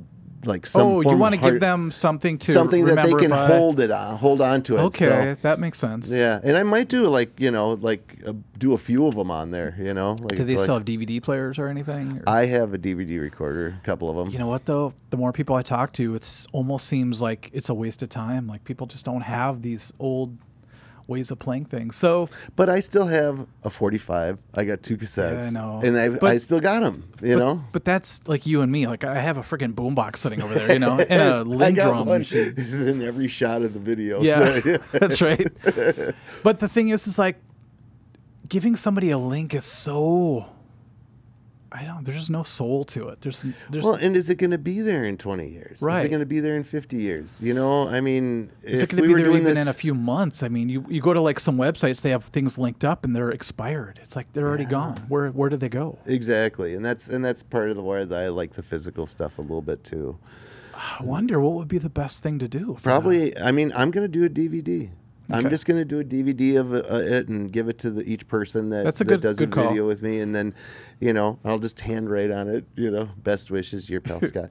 And so you wouldn't do a jump drive? It like saves them the effort. Do a jump drive. I could do a jump drive too. Okay. But I think I'm going to do a hard physical media. I think that DVD is the only thing I can think of that might actually that's right on the edge. Because I'm not just thinking about now and with them. I'm thinking about, how you get like Grandpa's case of World War II footage and stuff like that, and you got to go seek out a player or like a film projector, and you got to go find it and stuff like that. It's like, what's this? Yeah. Oh, your grandpa would. I mean, can you imagine what Pierce's great-great-grandchildren would say? What's this shiny coaster? Depression. I just think we're inevitably going to disappear because we're going to put everything in the cloud. And it's all going to go away someday, and then we're going to have nothing left. That's why I was talking about that in our last podcast we did. I was talking about like carving into stone seems to be the only thing that'll last. Yeah, forever, no kidding. Yeah. So what do you do? But yeah, and that's why it's so weird without a physical media anymore. Yeah. I think it takes away. I think it takes away from the whole experience, because you don't even see T-shirts like you used to. Yeah, you see T-shirts for other things. It seems like you see like Judas Priest T-shirts, but then it gets stolen off somebody's shoulder, and then or you just drop it because you're half in the bag in a show. It's weird. Like I think we're losing the grip on things that are visceral, and it makes us all feel really like hollow in a weird way. Yeah, but with what we've been creating. It's filling that up, man. Yeah. This has been great. I'd say that this is, with the whole video stuff, it's just as fun as playing was. Yeah, it can be. I think it's just as fun. When I'm sitting there and I'm editing, I'm not thinking about anybody but me and the person that I did the video with. And I'm like trying to make it so that's why I'm always checking with like Pierce and say, you sure you liked it? You sure? You know what I mean? Because I want to make sure that person liked the video, That's who I'm making it for. I'm making it for them because if nobody watches it, that person's going to appreciate it, and their kids are going to appreciate hearing about what they did. That's why I always tell people, what would you do anyway? Even if there was no cameras there or there's nobody watching, what would you do anyway? Well, I would love to talk to the guy from Game Ends. I'd love to talk to the guy from Disturbed. So I feel like your heart's in the right place, and if you just keep going, obviously it shows like people can feel that you're being authentic. I'm like, and the thing is that I get the same nerves that I used to before a show. Yeah. So I'm amped. I could be asleep, and as soon as I start preparing for the video, I'm just like, yeah. Oh my God, I got to get a bottle of water out. You know what I mean? I get so amped up, and the people that I'm bringing in, they're just. I hate to say it, they're my heroes. Talking with you, talking with Marco, talking with Sam and Pierce. Yeah. And, in my friend Chris Cronulla, who does the pinball stuff, I've always been just in awe of his knowledge, his file system of gaming and pinball and retro stuff. You just let people that go deep with what they love. Yeah. I love passion more. I love anything else. Maybe that's the same thing as truth, like passion. Yeah, because that's a high level, and maybe that just makes you feel that feeling of love. Yeah. Because it comes through. I honestly think it's a vibration that comes through, and people when they watch. That's why I think things go viral sometimes because they're truthful. Yeah. If you try to plan, like the Hawk 2 girl or whatever, the Hawk 2 girl, it's like if you try to create a viral video, it comes off as fake. But if you're just being real and you really feel something, people can feel that That's too. why a lot of children's videos. That's true. You know what I mean? The kid hitting the dad with the baseball bat in the nuts, Or true reaction videos. Or animal ones too. Yeah. It's like you can't fake when a bear's attacking you. Well, you could with CGI, but you know. They did do that in wrestling. So when you're so impassioned and you're doing something like, I don't know, that happened with the Galactic Cowboys video. I was editing it and I didn't care. I just wanted to I couldn't stop that night. Got done, the sun's coming up, like, oh, this is going to be interesting tomorrow. But I think that kind of energy goes in, even this sounds so weird, but even when you're editing with passion, I think it comes through in the final product. The more you care about something, the better it is. Even with SNAFU, I really didn't like my vocals throughout pretty much all of everything that we did. Yeah. Because I like to scream. That's what I like to do. That's, so when I'm trying to do things that are outside of my range, I always felt self-conscious about that. But we practiced every day for hours and hours, and we would go well into the night, and we get like hammered, and we just sit there and practice. And we're breaking out songs, parts of songs, and blah blah blah. And then so when we got to the stage, it didn't matter if we were obliterated or if it didn't matter anything, because we were so in tune to everything that we were doing with that. Even though I would have been better suited in a metal band.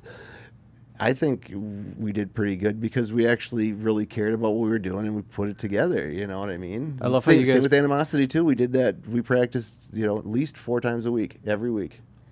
That's commendable. I mean, I always try to tell bands you should practice in the conditions that you're probably going to be at when you're live. So if you're going to go on stage and have a couple drinks, you should probably be able to get through these songs when you're buzzed, So SNAFU did that really well. You had it down to a science. Same with Heartless. Hey, you still sound good. Exactly. I had 8 Jack Daniels. I like that toilet bowl sound. Yeah. If I had a wireless, I could literally sing while I'm puking. Yeah, with Heartless, oh my God. That's why for a while I quit the band. So I'm like, I'm just drinking too much. Oh, yeah. Something about this band, it's like being in the regime or something. Something in this band makes you want to drink. Oh, yeah. It's weird. Yeah. I don't know if it was because we were playing 3 hours of Heart, which could be a little bit taxing, but I mean, back in the day, I played 3 hours of country. Yeah. So I was ready for anything. But man, it's just like after the second set and you're playing like B-sides and C-sides and stuff, you're just like, oh, I have a couple drinks between songs. Suddenly you're having a blast playing the most obscure Heart. You don't realize that you've drank so much that you're not even in the right bar anymore. It's bad. I walked next door. I had a wireless, so I was okay. But it's just the personalities in the band. They're all fun people, and they're a little bit crazy. We're all crazy, but it's like when we drink, it's like we all bond in a weird way. It's just, if we ever played completely sober, I think we would... I don't know if that would work. Yeah, it's sad. So it's good we only play once a month or so. Yeah. So I don't know. I'm just trying to picture SNAFU's practices. Like down in the basement, man. Down in the basement. I get there. Sean show up. He's got the 18-pack of Miller Genuine Draft or whatever, and we all crack on. It's like 4 o'clock in the afternoon. I picture you guys with a keg for some reason. No, just beers. Okay, just beers. And then we were poor. Yeah. We were really poor. And I was working at Schmidt at that time. Oh, gotcha. Yeah. What were you doing? Moving pianos? No. Okay. No, I was the CP driver. Oh, okay. Driving. Okay. Yeah. Gotcha. Central purchasing driver. So I drive around, worked for Jerry Hovey, and me and Mike Behowden from Disturbed were the 2 drivers. That's crazy. Yeah. We'll have to do a whole podcast on Schmidt someday. I want to do a Schmidt joint thing where we get them all together. But I tried talking to Tony. He's not even responded to me. Okay. Now. I So think he's got a different life right now, and that's cool. Did he become a Jehovah's Witness or something? No, he works at Hazleton. Oh, so he went that direction. And he got married to somebody that... I'm proud of him. Me too. He's going down some crazy... Yeah. He was... Well, I never saw it, but I can understand it. I saw it once. I think I talked about it already, where I played Palmer's one time. Yeah. And he showed up and he had like a girl in each arm. He's like, hey, am I? It's during COVID. He's like coughing on me and stuff. I'm like, oh, this is weird. But yeah, I'm proud of him. At least he found something. Yeah, I mean, that's the thing about Tony is no matter what he did, I would always have the most respect for him. Yeah, because I've known him since he was 15 too. You know, he started working in the cleaning the instruments there. It's so weird because that's how I met Tony, was through Schmidt. Actually, I met almost everybody through Schmidt. Slim Dunlop worked there. It was weird. And all of a sudden, hey, this guy named Tony, and we got along really well. He taught me some slap licks and stuff. And next thing I know, he's like the Minneapolis indie king. Like, how did that happen? I think when he joined Romantica. Yeah, Romantica, and then he had his Manta Rays thing. Yeah. Well, and then he was also the bartender at Grumpy's, right? Yeah. Which, it's like being Sam Malone, you know, like you meet everybody. Exactly. I just wonder if we should bring Ben up in the podcast, or if that would just sour the whole thing. Remember Ben? Yeah. I don't know. I mean, it's like, you know, if you take a look at his position on stuff, and his influence was Kurt Cobain. I just think it's funny that you and I have. That was his whole world there. So I know a lot of people that suddenly became their thing. It's like, oh, suddenly I'm easily to adopt to that. Oh, you like this? I don't like this anymore. For me, though, here's the thing. I know time has passed, but one thing that bothers me, and that I've been trying to remedy, is apologizing to people that I maybe was really shitty to. Mm-hmm. And when people never have that reaching out moment, I know I shouldn't expect it.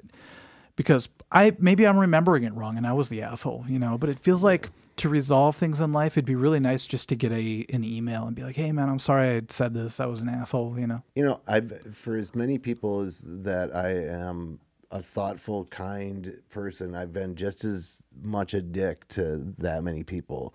That's why I'm saying this. I'm hoping you'll apologize to me. I'm waiting for my email. I thought you were waiting that out. Yeah. Wait. I'm going through my mind right now of when I was drinking. Every night I look through my emails waiting for your email, but I'm not getting standing there. I'm sorry. Thank you. I didn't realize I wasn't wearing pants.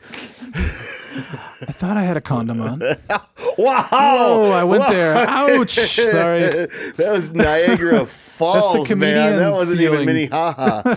We went over the rails. Crazy train. No, but you know what I mean? Like, you literally just knocked it right off the table. I'm sorry. You went so far. That's my brain. It goes to the most extreme thing.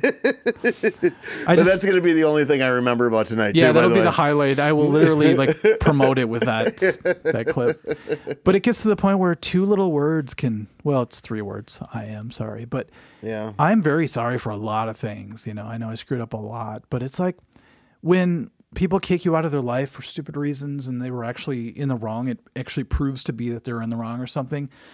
I don't know. I just feel like I try to reconcile things, but then I have to let things go. Yeah. I think that's what fueled me a lot in my life, which is really bad because it's like negative fuel, and it's like you can only redline for so long and then you burn out. And I think I eventually burned out, but I still in the back of my mind I just want to talk to certain people and resolve things, Yeah. I think you got to be the one that was the person that did the problem in order to resolve them.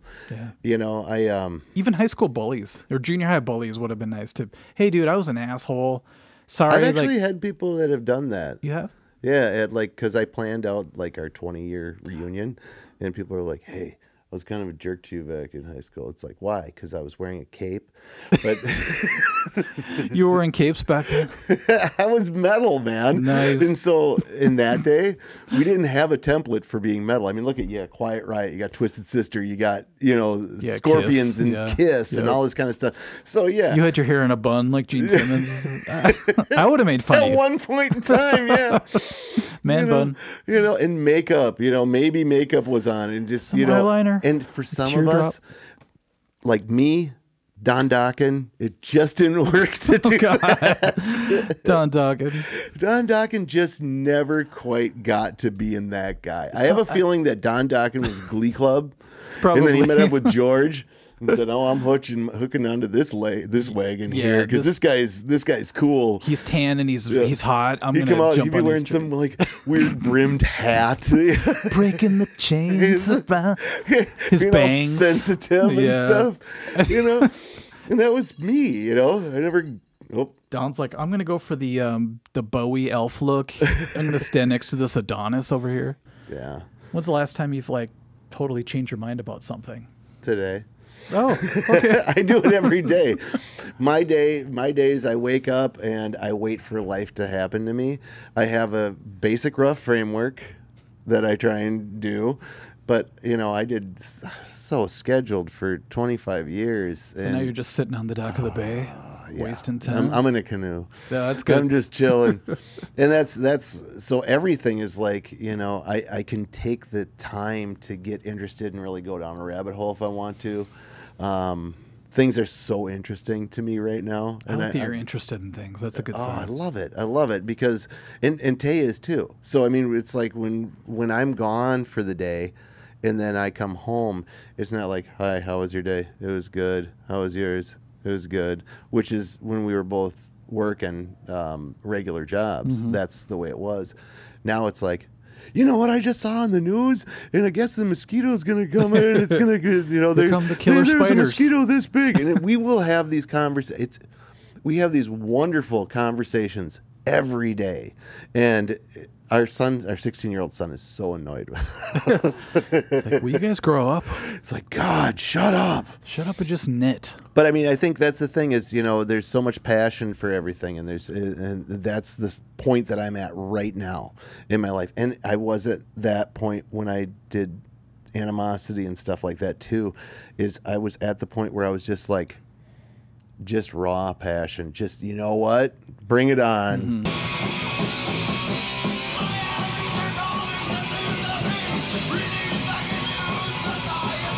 Bring on life, bring on everything.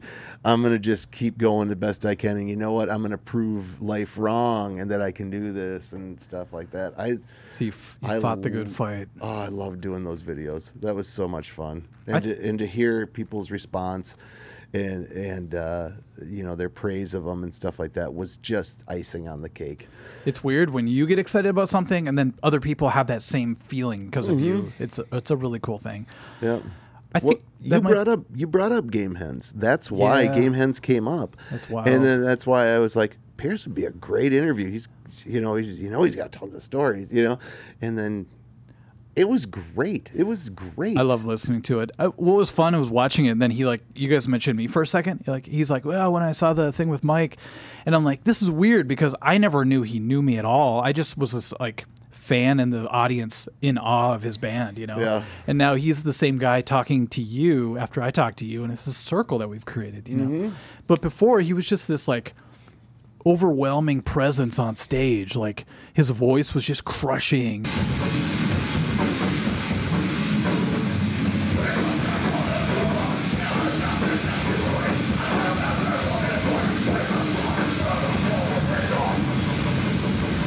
This band was just, I don't know, I just felt... Well, and he even brought up that he wishes that he could go back and have been more social with people. He was more standoffish back in that day. I mean, he's really? an incredibly nice guy, but someone like me doesn't have a problem with somebody standoffish because I just jump in their back pocket and just keep going, you know? Somehow break down the gentle giant. Yeah, you know? yeah. But he's an incredibly nice guy. Yeah. But I think it's just his voice is so freaking scary. You know, he gets it's so much power. I did that thing where I found, thank God he had those videotapes. Yeah, that was so awesome to have that. Because there's only one. No, I was thinking of a different band, but did they have one video on YouTube? Just one. Okay. Yep, just the one, and it was a side view video, and he brought over 3 tapes. Of actual shows. They're like the Avalon Theater and First Avenue Main Stage, and they're pretty good videos too. And it got me excited. What other bands were like that for me? It was just like they were probably top 3 heavy. Yeah. Mike Johnson was in a couple bands that were really Brutus heavy too. And yeah, I remember Sucker Brutus, Punch. Sucker Punch, yeah. Mm-hmm. And do you remember My Town, the TV show they had, the cable show? Mike Johnson? No, that's the thing is, was that after the scene had passed? No, it was like during, because we went on it. Sanctus was on it. I have footage of it. Hey, is this crowd still psyched or what? Come on, yeah! Here we go. Okay, hey, first of all, we'd like to thank these guys for coming down on such short notice. We called them up yesterday and they're here today. Scotty G. Oh, they got their own entourage over here. JD. So we show these people over here. This is their entourage. And Scotty, I think he's got something to say. The name of this next song is Mental Combat. This is Sanctus.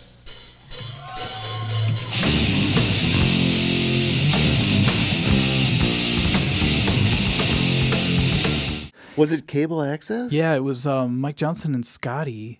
Mike's been a power player in the scene for a very long time, but he's so quiet and behind the scenes, unless he's talking. Yeah, and he was so cool to us. What a great guy! I mean, he was so good. He didn't have to be, mean to people or anything like that. People just respected him. I don't know why he reminded me of Ken Herbeck for some reason. I don't know why, but he always like his cap on, and he was just like. yeah, you guys got something going. And we're like 14 years old or whatever. And we played like Mental Combat like 5 times so they get the right take. And they had a cool thing going at the time. And then all of a sudden he was in Sucker Punch and they were like playing shows with us. It was this really surreal moment, you know, but he seemed like a really cool dude. Yeah, yeah. He was actually booking Mirage for a little while too. Okay. He took over the book from, I think it was Helping Darlene. Towards the, when Mirage just went, what are we going to do here now? We can't just get Faster Pussycat every night.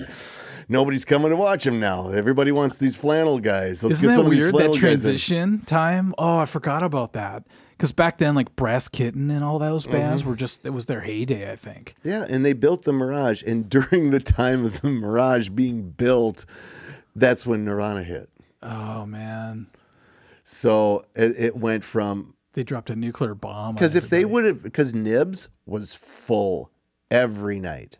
Every night, and there were so many good bands. I mean, you had Dare Force, you had Slave Raider, you had Rocking Horse was amazing. Gary Charlie and Rocking Horse. Rocking Horse. Oh my God, I can still remember their songs, like their original songs. Did they ever play the Iron Horse? Rocking Horse. Yes, they did. Oh, they were, but they were around forever, and it was great. Mannequin was another band, and they would fill these places on like a Monday night. Wow, it was just crazy. And then as soon as Nirvana hit, it was like nobody knew what to do. How crazy is that? Yeah. Is that some sort of psyop? Like how does a scene just like take over the world unless it was planned that way? Yeah, for me was when I first heard "Smells Like Teen Spirit," it sounded like a metal song to me. Parts of it. And so I was like, okay, this is a rock metal song. Metal, this is but cool. a And then all of a little bit sudden, when different. they started doing like "Come As You Are" and all that kind of stuff, I'm like, this is not. Like Kid Rock did the same thing to me, Ba with the Ba. Yeah. And then all of a sudden I like listen to the rest of his stuff. I'm like, this doesn't sound anything like what he's. It's like that's how they get through the door, right? Yeah, They get in you with like what a you're used vampire. to. Yeah. Then they slowly take you to another place. Yeah, Interesting. because where a lot of bands, their songs have a similar vibe to them. Yeah. That's not the same with the bands that kind of broke through. Pearl Jam, I guess, would be. Yeah, that's true. And Soundgarden would probably be two people that were. Now, there's probably a lot of them, but I think Nirvana specifically was, they came out and because I remember getting super excited. This is a great song. This is cool. It's heavy. It's hard hitting. Look different. they got these cheerleaders. And they're all just rugged and stuff. They're wearing different kinds of clothes. It's Exactly. it was odd enough to be intriguing, yet familiar enough to be accepted, and very similar to the way Guns N' Roses came out of the scene. Because the first Welcome to the Jungle, Axl has poofy hair. And they all slipped in through the glam rock door. Yeah, they slipped in through the glam rock door, even though they weren't glam rock. Yeah. They're more like sleaze rock, I guess. Now these people that have worked for years developing these sets with these people, with these bands, and they just phone it in. They don't have to work because every place they go is going to be sold out. Yeah. Or at least a really good crowd. And then for the next 4 years, it was like you could never go to Ryan's or Nibs without it being at least half full. Yeah. Ever. And then, that's why the Regime did so well at Ryan's, is because people were familiar with it and they were from that. They were kind of started out during the hair scene and they just continued on. And they stayed true to what they were doing, and people just knew you're going to Ryan's, you're going to the Regime, you're going to have a great night. Yeah, you knew what to expect. Didn't they have a dry time at all? I don't recall them ever having a dry time. Me either, now that I think about it. I think we just did, and we thought everybody else was having those problems. Okay. Yeah, I did. The Mirage was so big, if you didn't have 800 people in there, it seemed like it was empty. But that was the main place that we played. So maybe that's why we drank so much. That's why they made the small stage, I think, right? Because they wanted it to look more packed. Yeah. Okay. Yeah. And so at least that's what I understand. Interesting. But yeah, maybe that's why we just drank so much there. Because it's like you got 100 people in the room enjoying what you're doing, and yet it looks like there's nobody there. That sucks, man. You draw 100 people at the Mirage, and you just like, oh, we failed. Absolutely. Even the entry with 100 people looks small, And so when if there's less than 100 people, it's hard. It's hard to get up and play. But we used to get they used to just call us last minute. We'd already be in halfway through a case of beer practicing, and they'd be like, "Hey, what are you guys doing?" You know, and they call Lee's house. You know, what are you guys doing? It's like, we're practicing. Can you get your gear and come on down? We had somebody cancel us. So you're like, all right. And I remember one time was great. It was Theater of Pain or something. Some Motley Crue tribute band was supposed to play. Wow, and they didn't play. And so I was like, dude, because by the time that we get asked to come and play, we're already half in the bag. And I'm like, dude, this is what we got to do. All right, low lights. There's just 4 of us. Start out playing Motley Crue. Oh God! So start out with the whole Son of the Devil thing, okay. right? And start out with the intro tape, and and then go into one of our songs and have the lights come on. They'll see it's us. That's hilarious. It was just like. But there was like only 8 people there to see it, So I mean, it was funny. It was fun. Wouldn't that be fun to try to fake your way through a whole Motley Crue set, or just play to the backing track like they do? No, I'm just kidding. When you go back, it's been happening ever since the beginning. Like if you go back and watch American Bandstand or Solid Gold, I guess they would tell the performers that you're not going to play, but you're going to sing. So they would record the instruments and then just play. Sing over the top of that. So it's, some There's bands, a couple of those that are pretty funny, like Iron Maidens. Oh, because they play with it a little bit because they know that they're not really... Bruce Dickinson singing into the drum mallet. That's what I mean, yeah. Stuff like that, and they just totally, yeah. Who was the band that told the drummer not to use sticks? So he's like miming his hands. It's just God, I don't remember. Funny. Was it the Iron Maiden one? That might have been the Police one or something. I don't know what it was. Yeah. It was one of those bands. They're just like, don't even use drumsticks. Yeah. It's like, that's got to be really insulting because as a drummer, to like pretend you're drumming and have to hit every crash correctly. That's what I was going to say about this Motley Crue thing. You're really taking a chance trying to play to tracks today because everybody has their phone on you and they're watching your fingers, and it's like people can tell, there's definitely ways of just busting people, but yeah. I don't know. I have a hard time when these bands are still around. I'm just grateful that they're like Kiss, Kiss for a while. It was just like, I'm just glad to see them, And yeah. Oh yeah, absolutely.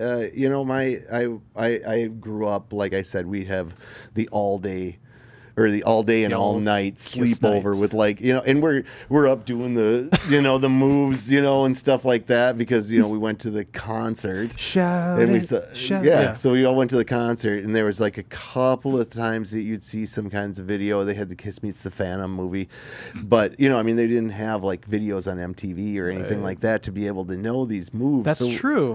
So it's like, how did we learn all these moves? I was just really paying attention. Yeah. As I remember when I first saw Kiss, I'm 13th row on the side, on Ace's side, and it's Ace, and then I think Paul was in the middle, and I think Gene was on the other side, and then Peter in the back. They rose up from underneath the stairs, nice. And they're just standing there, and then they hit, I think it was Detroit Rock City. Wow. And it was just like, literally that point in time, I have never been the same person ever since that happened. Especially when the fireworks go off during the hits. Oh yeah. I'm just like, I had to be chaperoned by my sister. Yeah, those were the days. Oh yeah. That's when we first saw a lot of those First Avenue bands, because Chris's sister took us. Yeah. Really cool sisters that are into like rock and metal are so valuable, Oh yeah. My sister, my sister comes from the days before. I mean, obviously before me because she's older than me, but she was the Uncle Sam bar before it was First Avenue. She was the person that went to the Uncle Sam's. Her bands that she saw were like. Jesse Brady and Lamont Cranston. Whoa. And, way back. Oh yeah, who are the Obsession, Crow, Crow, and all those things from Austin Healey. You know what I mean? All these bands that were back in the day that were on the radio because they used to play all the bands on the radio. Yeah, Austin Healey actually had some stuff on KQ, I think, right? Yeah, there was a KQ album. Dare Force is on it. Okay. Marcos was talking about it. There's 4 of them. I need to get a hold of that. Yeah, 4 KQ homegrown albums. See, I get Lamont Cranston and Austin Healey mixed up, but were they the same sort of vibe? No, Lamont Cranston's kind of, I'm thinking Jerry Lee Lewis kind of piano. Really? I don't have a kind of. They did the Upper Mississippi Shakedown. Okay. Everybody's coming to the Upper Mississippi Shakedown. And I thought they were and then both Southern Austin rock. Healey was like just like a carbon copy of Skinnerd. Okay. Yeah. That's what I always figured, at least with that. Yeah. What was Crow like then? Because they I don't were even always remember. they were always in the city pages. Mm-hmm. But my dad back in the day would always go to Mermaid. Yep, the And Mermaid see, that's out here on 10. Yeah, you would see Eternal Teenagers was his favorite band. That's Squiggy's. Really? Yes, It's also Squiggy my friend. that's why Eternal Productions. Oh, I never put that Squiggy, together. Frank Kohler was the singer of that band. Whoa. Because my friend Mike, who I've been in bands with before, Mike Triplett, was in that band. I think he was in that. And he's got like a soaring voice. He could play guitar. But I'm like, Eternal Teenagers. My dad had the bumper sticker. Oh yeah, Squiggy was promoting those guys. He had Eternal Productions. Okay. And then so Frank Kohler was in that band, and to just take this whole thing full circle. Yeah. You remember when he did the Wet Spots? Yeah, Wet Spots. You know who his bass player was? The bass player from Rocking Horse, Gary Charlie. Oh my God. See, this is why you're important, because you could tie it all together. 6 Degrees of Scott. 1 Degree of Scott. That's yeah. insane, man. Isn't that funny? And yeah, The Wet Spots, the White Sidewalls, all those bands were just. There was a time when like seemed like live music was just filling up ballrooms. Well, like it's what crazy. you did. You went and saw live music, and you loved it. You know what I mean? It didn't matter if they were playing originals or covers. If you knew the originals, Slave Raider did half and half. Yeah, that seemed to be the way to go back in the day. Because you could get people's ear. It's kind of like we talked about with Nirvana. You get people's ear by sneaking in through that door. Then you could do your own thing off to the side. Yeah. Yeah, I thought that one was a little sneakier though, because there isn't any songs that sound like "Smell Like Teen Spirit." Yeah, I know, it's weird, isn't it? They're a little more that punk thing. But what's crazy is now that I think about it, I think that's the way to make it big. Whatever's big at the time, do that, and then force people to go your way afterwards. It's a very sneaky subversion. Yeah, that's why we never made it. So Sanctus, we should have done. I think you Smells guys like were teen angst. time. I think it was just the time. Yeah. I think that had you guys been 3 years younger, I think you would have been just right up there with Power Mad. I don't think there's be any doubt that you guys would have been right in there. Coup de grace, Power Mad, that kind of whole thing. Just the Galactic Cowboy story is the same story. You know, they came out in '93 with that album that I was talking about. They were actually out before that, but they were signed to Geffen. Oh! And then here comes Nirvana, and I guess the same guy who mixed their album also mixed Smells Like Teen Spirit, or Nevermind. So he's like, hey, let's check out this new band I just mixed. This is just something I read. And then all of a sudden they're like, oh, and suddenly Geffen just pulled the rug out from their tour. Like their tour support was completely gone. So I'm really shocked that I got to see him at Mirage even. But they toured with Dream Theater. They toured, I think, with King's X. And then I think once on their own, I'm not sure, but it's like to have your own record company just rip the rug out from underneath you. That happened to a lot of bands. That happened to a lot of bands where they just, you know, I mean, Slave Raider was on Jive Records. They were even in a crossover rap metal song. I think you talked about that. Yes. Wow. Yeah. So they were trying like the Aerosmith kind of thing? It was very similar to that. You know, Okay. they got the band, the rap guys that are walking down the street doing their thing, and then they get on the bus, and the Slave Raider guys are walking off all tough. That's funny. Singing the chorus and stuff like that. That was big at They're the time. actually getting together to play on August 8th. Coming up, really? At Seago. I'm not Oh, familiar. yeah, Otsego. Where is that? Do you know where that is? It's north of here. Is it north? We're playing in Otsego this summer too. That's Are weird. you? Okay, Yeah. they're opening up for Hairball. But Is the it original Rockwoods Slave or Raider, something? I forgot if that's I don't the know. city. Okay. But yeah, the original Hairball August 3rd or 8th. Or the original, not the original Hairball. I was gonna the say, original it's Slave Raider Wow. is actually going to get up and do a show. I think Happy's playing guitar in place of Nikki, who passed. So yeah. How did I not know this? Like, I How was heard it about secret? it through when I was, because they had a Slave Raider get together up at St. Cloud. Okay. And I heard about it from the Facebook. Wow. Yeah, because I didn't even go because it was on Tay's birthday. Okay. It's like, don't plan stuff on my wife's birthday. It doesn't work. So are you going to be front and center? You're going to have to miss it or what? We were last time. No, Tay's better now. So if I can, by August, she should be okay to get up there. And, you know, she'll be up there with her camera and getting the whole thing. She has the whole last show. You know? That's awesome, man. Yeah. Well, I think there's a lot coming up that to get excited for. I just can't believe you're like, seems like you're part of this resurrection of Minneapolis metal.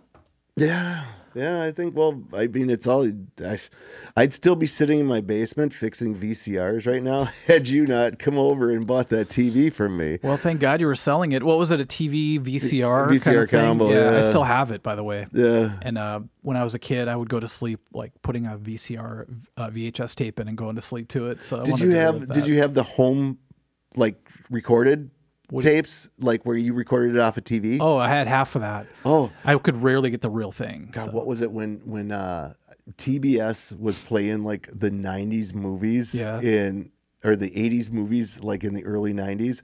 I would just love to just record the afternoon, and then you put it on when you're going to sleep. Nice. And you know, it's like, okay, now we got Twins. Okay, now we got Ferris Bueller. Now we got, you know what I mean? Yep.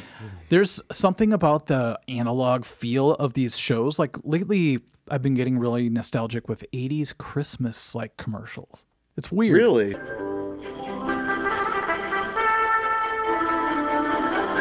Yeah, so like the Toys R Us kids, all that. Like you type in 80s commercials, retro, whatever, and there's a bunch of channels that are just like back to back to back. McDonald's, like all. You realize how commercialized your youth was. You know, you're basically just like advertised poison your whole life. Like, oh, Big Macs, Burger King, Arby's, but you still feel really like good because it's a good nostalgic feeling. Yeah, well, the difference between now and then, I mean, in the 70s, people still thought professional wrestling was real. Was not predetermined. That it was an actual contest. Yeah. I hate saying the F word. Okay, sorry. Too many friends who's just about killing themselves every night to do that. It's far from unphysical. I hear interviews with these people. They're in bad shape. Oh yeah. Mick Foley. Yeah. He's basically skin surrounding some stuff. Yeah. But people believe stuff. The newscasters had integrity. Yeah. There wasn't spin. There wasn't spin on stuff. To watch, you know. I mean, look at the Orson Welles thing or the H.G. Wells with the War of the Worlds when they did that on the radio. Nobody thought that anybody was lying. No, it's like they're not going to do that. It's like so far from their mind that the news could lie to them. Yes, exactly, and that's the way it was. I mean, we had point. Dave Moore on WCCO. If he was telling you Santa Claus was coming, you actually believed that Santa Claus was there, and so I would believe that Santa Claus was coming. Yeah, you know, they'd have a little graphic of it. He never did. He never did. Yeah. I've had a few times where I caught my dad like wrapping presents. I'm like, oh my God, it's all fake. Oh, you didn't get I'm sorry. Nope. You must have been bad this year. I did get that. But the craziest thing about growing up, I think, especially, well, maybe for everybody, is you just get disillusioned when you realize everything you were raised with is fake or manufactured or just there to sell you shit. Mm-hmm. So it's like when I learned about the origins of He-Man and how it was just created to try to like outdo the Star Wars people, and it was like this cockfight between two corporations or whatever, or two groups of guys. It's like, oh, I bought into He-Man, and I still love it. You know, I watch He-Man, I'm like, oh my God, I feel great. But it was all just the power. Yeah, it was just this like way to sell you toys, and then you realize that some cartoons were made just to sell you cereal. Yeah. If you watch Mad Men, it's all pretty factual with that stuff. But it's like, either way, I had a great childhood. You know, I love playing with my Transformers and everything. But when you look back, it's kind of sad that almost everything was a lie. But some of the things were good. Like I got the Verdi Bird for Christmas. Oh, you did? And the Verdi Bird was the central base with, I think it was 4D batteries, which at that time, you didn't have a Walmart, so you got like one silver one and one red one. You know what I mean? And, you had to steal one from your mom's. And then it had this cord that went out, and you went like this, and it had this like this helicopter that would spin around and go around, and you like could pick stuff up, but it was centralized to that thing. I still remember that to this day. I don't care if it was a commercialized thing. I had fun with that thing until I hit my finger and then it hurt. But you tried to, oh shit. You got to test That's it. what I do with my drone. It cut part of my ear. It like went by my head. Oh shit. 4 slices. It was really bad. So I stopped flying. Those drones hurt, man. I had one that attacked me. I was stupid enough to do it in the hallway of my house. Yep. And I didn't realize that when I was turning it on that I had it on full propulsion. And it just was sitting there like this, and it went. Like it was aimed at your nose. It was like seriously, it felt personal. Yeah, that it came up there like that. To me, that was a true Terminator moment when I knew this could go sideways. Yeah, because all I did was I was flying it, and I had a camera on it. I was watching the camera. I was going over like the gas station and watching people pump gas. I felt like a total pervert or something. Like, hey, what are you doing? Like a voyeur, you know? Yeah. And I brought it back, and for a second, it got stuck in the sky. By the way, it lost connection. I'm like, oh, it's just floating in the sky. And as it came down, I brought it and I was standing in the doorway here and I was trying to guide it in. I thought, wouldn't that be cool if I could guide it in like over my head, you know? And as it came in, I nudged it a little bit and it went, and it felt like somebody snapped my ear like this. And then I looked in the mirror, I had 4 cuts like in a row. That was here? This was here, yeah. This was last year. That is so horrible. I know. It's sitting over there, it's broken because it crashed. But it looks like a freaking robotic frog. And it almost killed my ear. But the funny thing is that ever since then, I don't want to use it anymore because I'm like, what if I hurt somebody? Like, what if I hit somebody's eye? You know? Once you realize how much it hurts, it's like I felt the pain. Why you get rid of the scooter or the bicycle or the throwing knives? Oh, or the lawn darts. The lawn darts. I love lawn darts. We used to play dodge with lawn darts. Oh my god, this is why we're different, a different breed. Like we had metal spikes falling from the sky. Yeah, on purpose. Yeah. On purpose. How many went through someone's skull? Exactly. I bet you that happened many times. Oh, I'm sure it did. They just covered it up. Yep. They're just like, well, we got 6 more kids. I'm finding out that a lot of our news that we grew up with just omitted everything. So it's like you never heard about things, you know? You ever like know something that's really important, like we're on the verge of World War III or something, and you talk to people like, what are you talking about? Like a lot of news just leaves stuff out. Oh, yeah. That seems to be the sin of omission, you know? So back in the day, we would only hear what Diana Pierce had a half hour to tell us. That's right. It's crazy. And then Jay Leno, always upbeat, you know? Yeah. Or they'd end with a fun dog story or something. What was it? An Anchorman, the squirrel on the the squirrel on the water skis. That's the thing. It's like it's so easy to just make us all think everything's great, but it's like, oh, it's just what they tell us. And then Jay Leno comes out or Johnny Carson, whatever, and just jokes about a few things, and it's just weird what they could get away with back in the day. Oh yeah, they get away with more now. It seems like it's true, but now it's too much information. So now we're just like, what's real anymore? It's crazy. But. That's why I really like seeing passion in people. And that's something that I kind of look for. If I could see somebody's passionate about something, like I said, it could be a drummer and a singer. I don't care because they're doing something that they care enough about. And if they care enough about it, then I'm going to want to care about it too. Even if it's a guy with pinball machines, like you said. Yeah. Like you interviewed. He's got some, he's like a genius with gaming and pinballs and stuff like that. And he's got some stories though. I got to get him on again because he worked at this bowling alley that was buddies with the owner was buddies with a promoter, and they would close the bowling alley and the Rolling Stones would come and use it. And Chris got to work there. Wow. And so he had to drive around the singer of Alice in Chains or something like that once to try and find some brown M&Ms. No, just kidding. Yeah, exactly. And so I got to get Chris to tell those stories. See, we just talked about, there's layers to people, and sometimes they don't think a story is important. You're like, what? Mm-hmm. You open for Prince back in the day? You know what I mean? You find things out about people. Exactly. Well, Marco, it's hanging out with Johnny Cash. Come on. You don't tell me this, Pierce, I talked to him for 2 hours. Didn't say anything about going to Japan. End. Yeah, you go to Japan with what was it? The guy from the time, I forget what his name is. No, okay. he was the guy that Pierce was the guy holding the mirror. It's like, that was him. yeah. And I think Sam did it today. He was like, I totally forgot the end of that story. And it's like, there's so many layers. We could just do this. And I have so many people that I want to bring on, and I'm so excited. But I want to make sure I'm dedicating enough time to really get the story, Yeah, sometimes you do have to do a part 2, though. But I really think everybody has something interesting to say. That's why one of my favorite podcasters brings on like a lunch lady or something. Just somebody random, because you think you always have to have some kind of superstar. But it's like, no, the most everyday person can have the craziest stories of how they, survive life. It's like not easy for anybody. So, yeah, I'm really excited about Jimmy Odegaard though. That's gonna be crazy. Well, I was gonna direct people. I'm sure a lot of people who watch my stuff now know about you, but what's really cool is just the fact some of them don't care for me. That's okay. Oh, have you gotten some comments? Just the one, but you shut them down. Oh, just one. That's just funny. One. If I only had one bad comment on a video, I'd be like celebrating, because it's like you don't know how often I'm just like, I stop battling because I don't care anymore. But it's just like, oh, I've gone to bed so stressed sometimes. I'm like, what's wrong with these people? Yeah.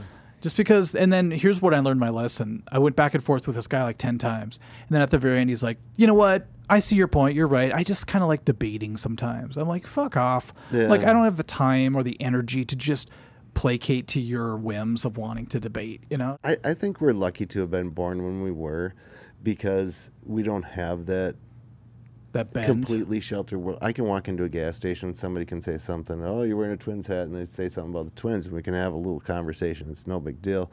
I don't think that today's society has that. And so somebody wanted to buy a video game for me on my eBay store, and the guy sent me a message asking me about it. And so I said, it's in this, I can send you a video of it working if you want, just normal customer stuff. What game was it? How dare you not know? I don't know. Just say Frogger. Dude, I've had like over 10,000 things. Yeah. So I've been doing it since '98. Jeez. The guy, we were going back and forth, and he was getting a little bit snippety with me, and I was, I just kind of kept just being real pleasant and stuff like that. And at the end of it, he got all the information that he wanted. It's like, you're not going to send me this thing. It's not going to work. That kind of thing, And then at the end, I was like, all right, well, I'm glad that, you're going to buy it. It's a good thing. Thanks. We'll talk to you later. And he typed back to me, when? And I was like, whoa. This is the most conversation that this dude has probably had. Yeah. And I was like, wow. That's crazy. So, yeah. So you're like, July 5th at 5:30 p.m. I mean, first off, all you did was complain. And you're just yelling at me. And it's like, why would you think that? But I'm probably the only person that he talked to. That's what I was going to say. It's like when a little kid just wants any kind of attention, so they'll throw daggers at you because they know they'll get a response. That's still me. Yeah. You're that kid. But that is true. Like, sometimes I think people just want bounce, like we talked about. Mm-hmm. We have somebody to bounce things off of, and suddenly you feel alive. If you're just always shouting into the echo chamber of yourself, mm-hmm. you feel this weird, like, low. I don't think that's why people get really incelish. Like, the incel comes out in them because they feel like they don't have to answer to things anymore. They're just, I don't know, just isolated. And yeah. It kind of changes a person's brain in a bad way. Yep. And and I think that there's so many people like that out there too. Yeah. And so, I don't know. That's I like when I do these things. I don't put any of the bad stuff in. If somebody says, goes down a negative thing or whatever, I try and keep that out, even though it's part of their story. I understand that, but depends if there's a bounce back to it. If they're just like sitting in it and stewing in it, it gets a little dark. And we don't generally have that. I suppose you probably can't imagine me having that kind of conversation with somebody where it stays for a long time. Maybe. I just think your frequency is different now. Maybe back in the day I would have sat with that too, but I saw a movie the other day from 1975. It's called The Passenger with Jack Nicholson, and it really opened my eyes to why things are so different these days. Because the whole movie is like this slow. It's like 3 hours long or something. It's like slow. There's no cell phones back in the day, so there's all this open space, and this guy sitting in a hotel just like smoking. It's like, what did people do back then? It's like the 70s were so slow. There's like space and time. Nowadays, it's such a weird reversal where we're always looking at something. It feels like we have to fill every second with something, but we feel more disconnected than ever. So it's a weird turnaround of how that worked. And after I walked out of the movie theater, I felt like I had just meditated for 3 hours. So I'm like, you know what? That felt real, even though it was boring as shit. You saw a movie from 1975 in the movie theater? Which theater?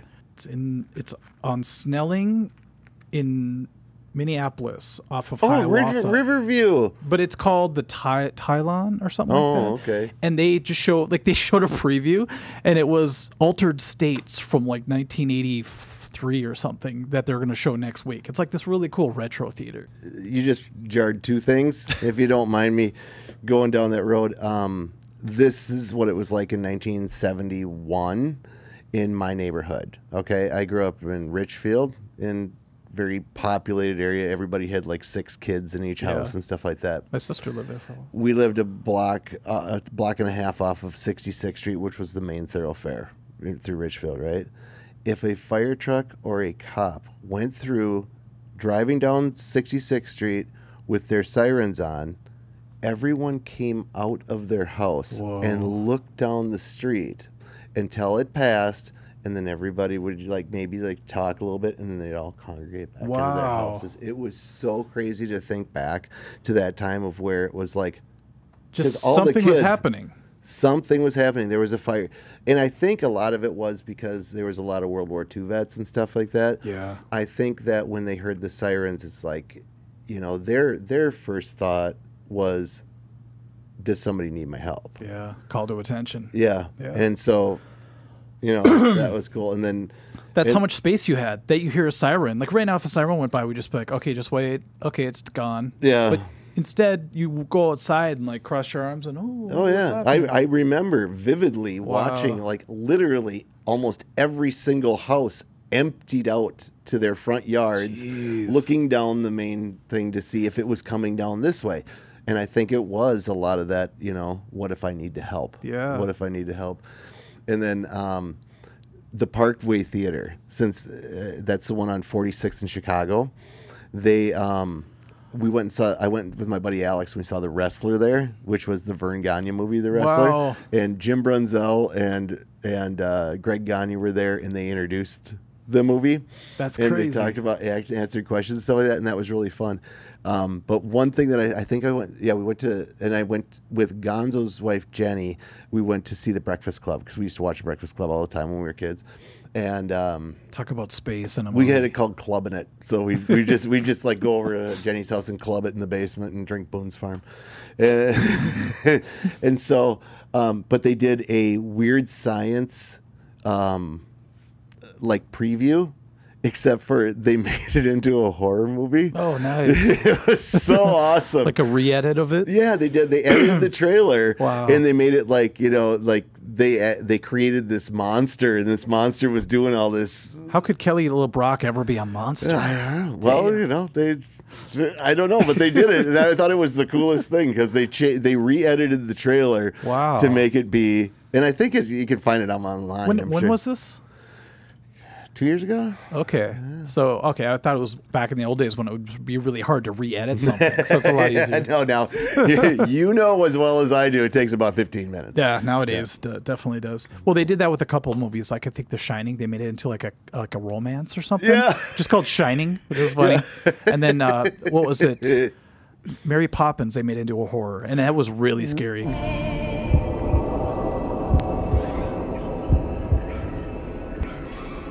Because think about this lady coming down in an umbrella, floating down from the sky. Oh, it's pretty terrifying. So it's kind of like got a ring type to it. Yeah, except from the sky. But should we wrap it up? We sure can. The first time at the new studio. Yes. With all the new fun stuff. Oh, I just brought this because I bought it at a garage sale when I was a kid, and I thought it was a cool looking cover. I didn't realize that this is such a huge band at the time, but. Yeah, you're right, Heap. Yeah. That's the way that it is. What a freaking epic cover, man. That's cool. They put time into it. And you know who did a lot of these bands? Their Phil logos? Hartman. No, he did. Yes. Oh, really? Yes. No way. Yes. I knew he did a couple Paco. Steely Dan. Asia? Not Asia. No, that was a little later. Let's see. I know he did. Yeah, Poco. He was calling it because he was on the Late Show talking about. Yeah, Phil Hartman from Saturday Night Live. He was originally a graphic designer. That's so crazy. I know when I heard about that, I'm like, this guy had a lot of history. I guess he was on stage once, like holding up Hendrix's amps from falling. Yeah, Poco, America. He did a lot of America. Oh, really? Yeah. I saw those guys once. Yeah, he did do Asia. Wow. Yeah. Oh, he did do Asia. Yeah. Rest in peace. Wow. That guy was amazing. All right. Well, thank you, Scott. Everybody check out you want to just promote yourself because I'm bad at doing that. I don't know if people can actually find it without a link. So maybe if we can put it a link on the bottom, yeah. Put a link Backstage to Community Forum. Yeah, it's Someday it'll Backstage come Community Forum. Basically, I talk to people that are passionate about stuff that they did at one point in time or are doing it now, and it's interesting. But it's been a lot of bands. I got Jimmy Odegaard, singer from Disturbed, coming up. I got Paul P.C. Christensen from like Condition Response and Swag and Decibel and stuff like that. And then Kevin Franzen, that's drummer from Kissin' Time, the Beatles tribute right now. He was in Romeo Blue. Yeah. He was in Angel Eyes. He played in a circus for a while. I mean, he's done a lot of stuff. And so it's really cool to have these guys, and we're going to do different locations and everything. So I feel like we've all played in the circus in a weird way. I think our lives were the circus. Yeah. But yeah, so yeah, it's really fun. I'm Okay. having a lot of fun doing it, and I appreciate you getting me into this world because it's Yeah. Oh, I'm sorry. No, I'm just kidding. No, the best thing you ever said was that you stay up at night and you're just in a fever pit, like fever dream, just doing it up and feeling it. And looking at the clock going, whoa, it's already 5 a.m. and I'm still. I don't. Yeah, that's the thing is I just don't. I mean, I was so tired the next day. Well, speaking of that, we have 3 hours to edit here at least. Oh But my! I'll get it done in the next 3 or 4 days. So. Unless they're not actually recording. Yeah, we don't know. This is all new. So. This is new. Well, thank you for letting me be the first one. And to break the cherry of the podcast thing, Definitely think about this is kind of cool. Like I'm sitting right here right now, and it's kind of like when you play First Avenue, it's like, wow, Prince is. I mean, Bruce Kulick could be sitting at this microphone. See, man, you know what I mean? The guy from or what was his name? Monty Colvin. Monty Galactic Colvin. Cowboys. Yeah. We'll see who comes to town. Maybe I can get somebody. Maybe I can con somebody to come on in. But next it'll be Corey Swap. So. Yeah, Corey. Yeah, that's good. You'll do it for free. All right, everyone. Thanks for watching. Thank you. Catch you later.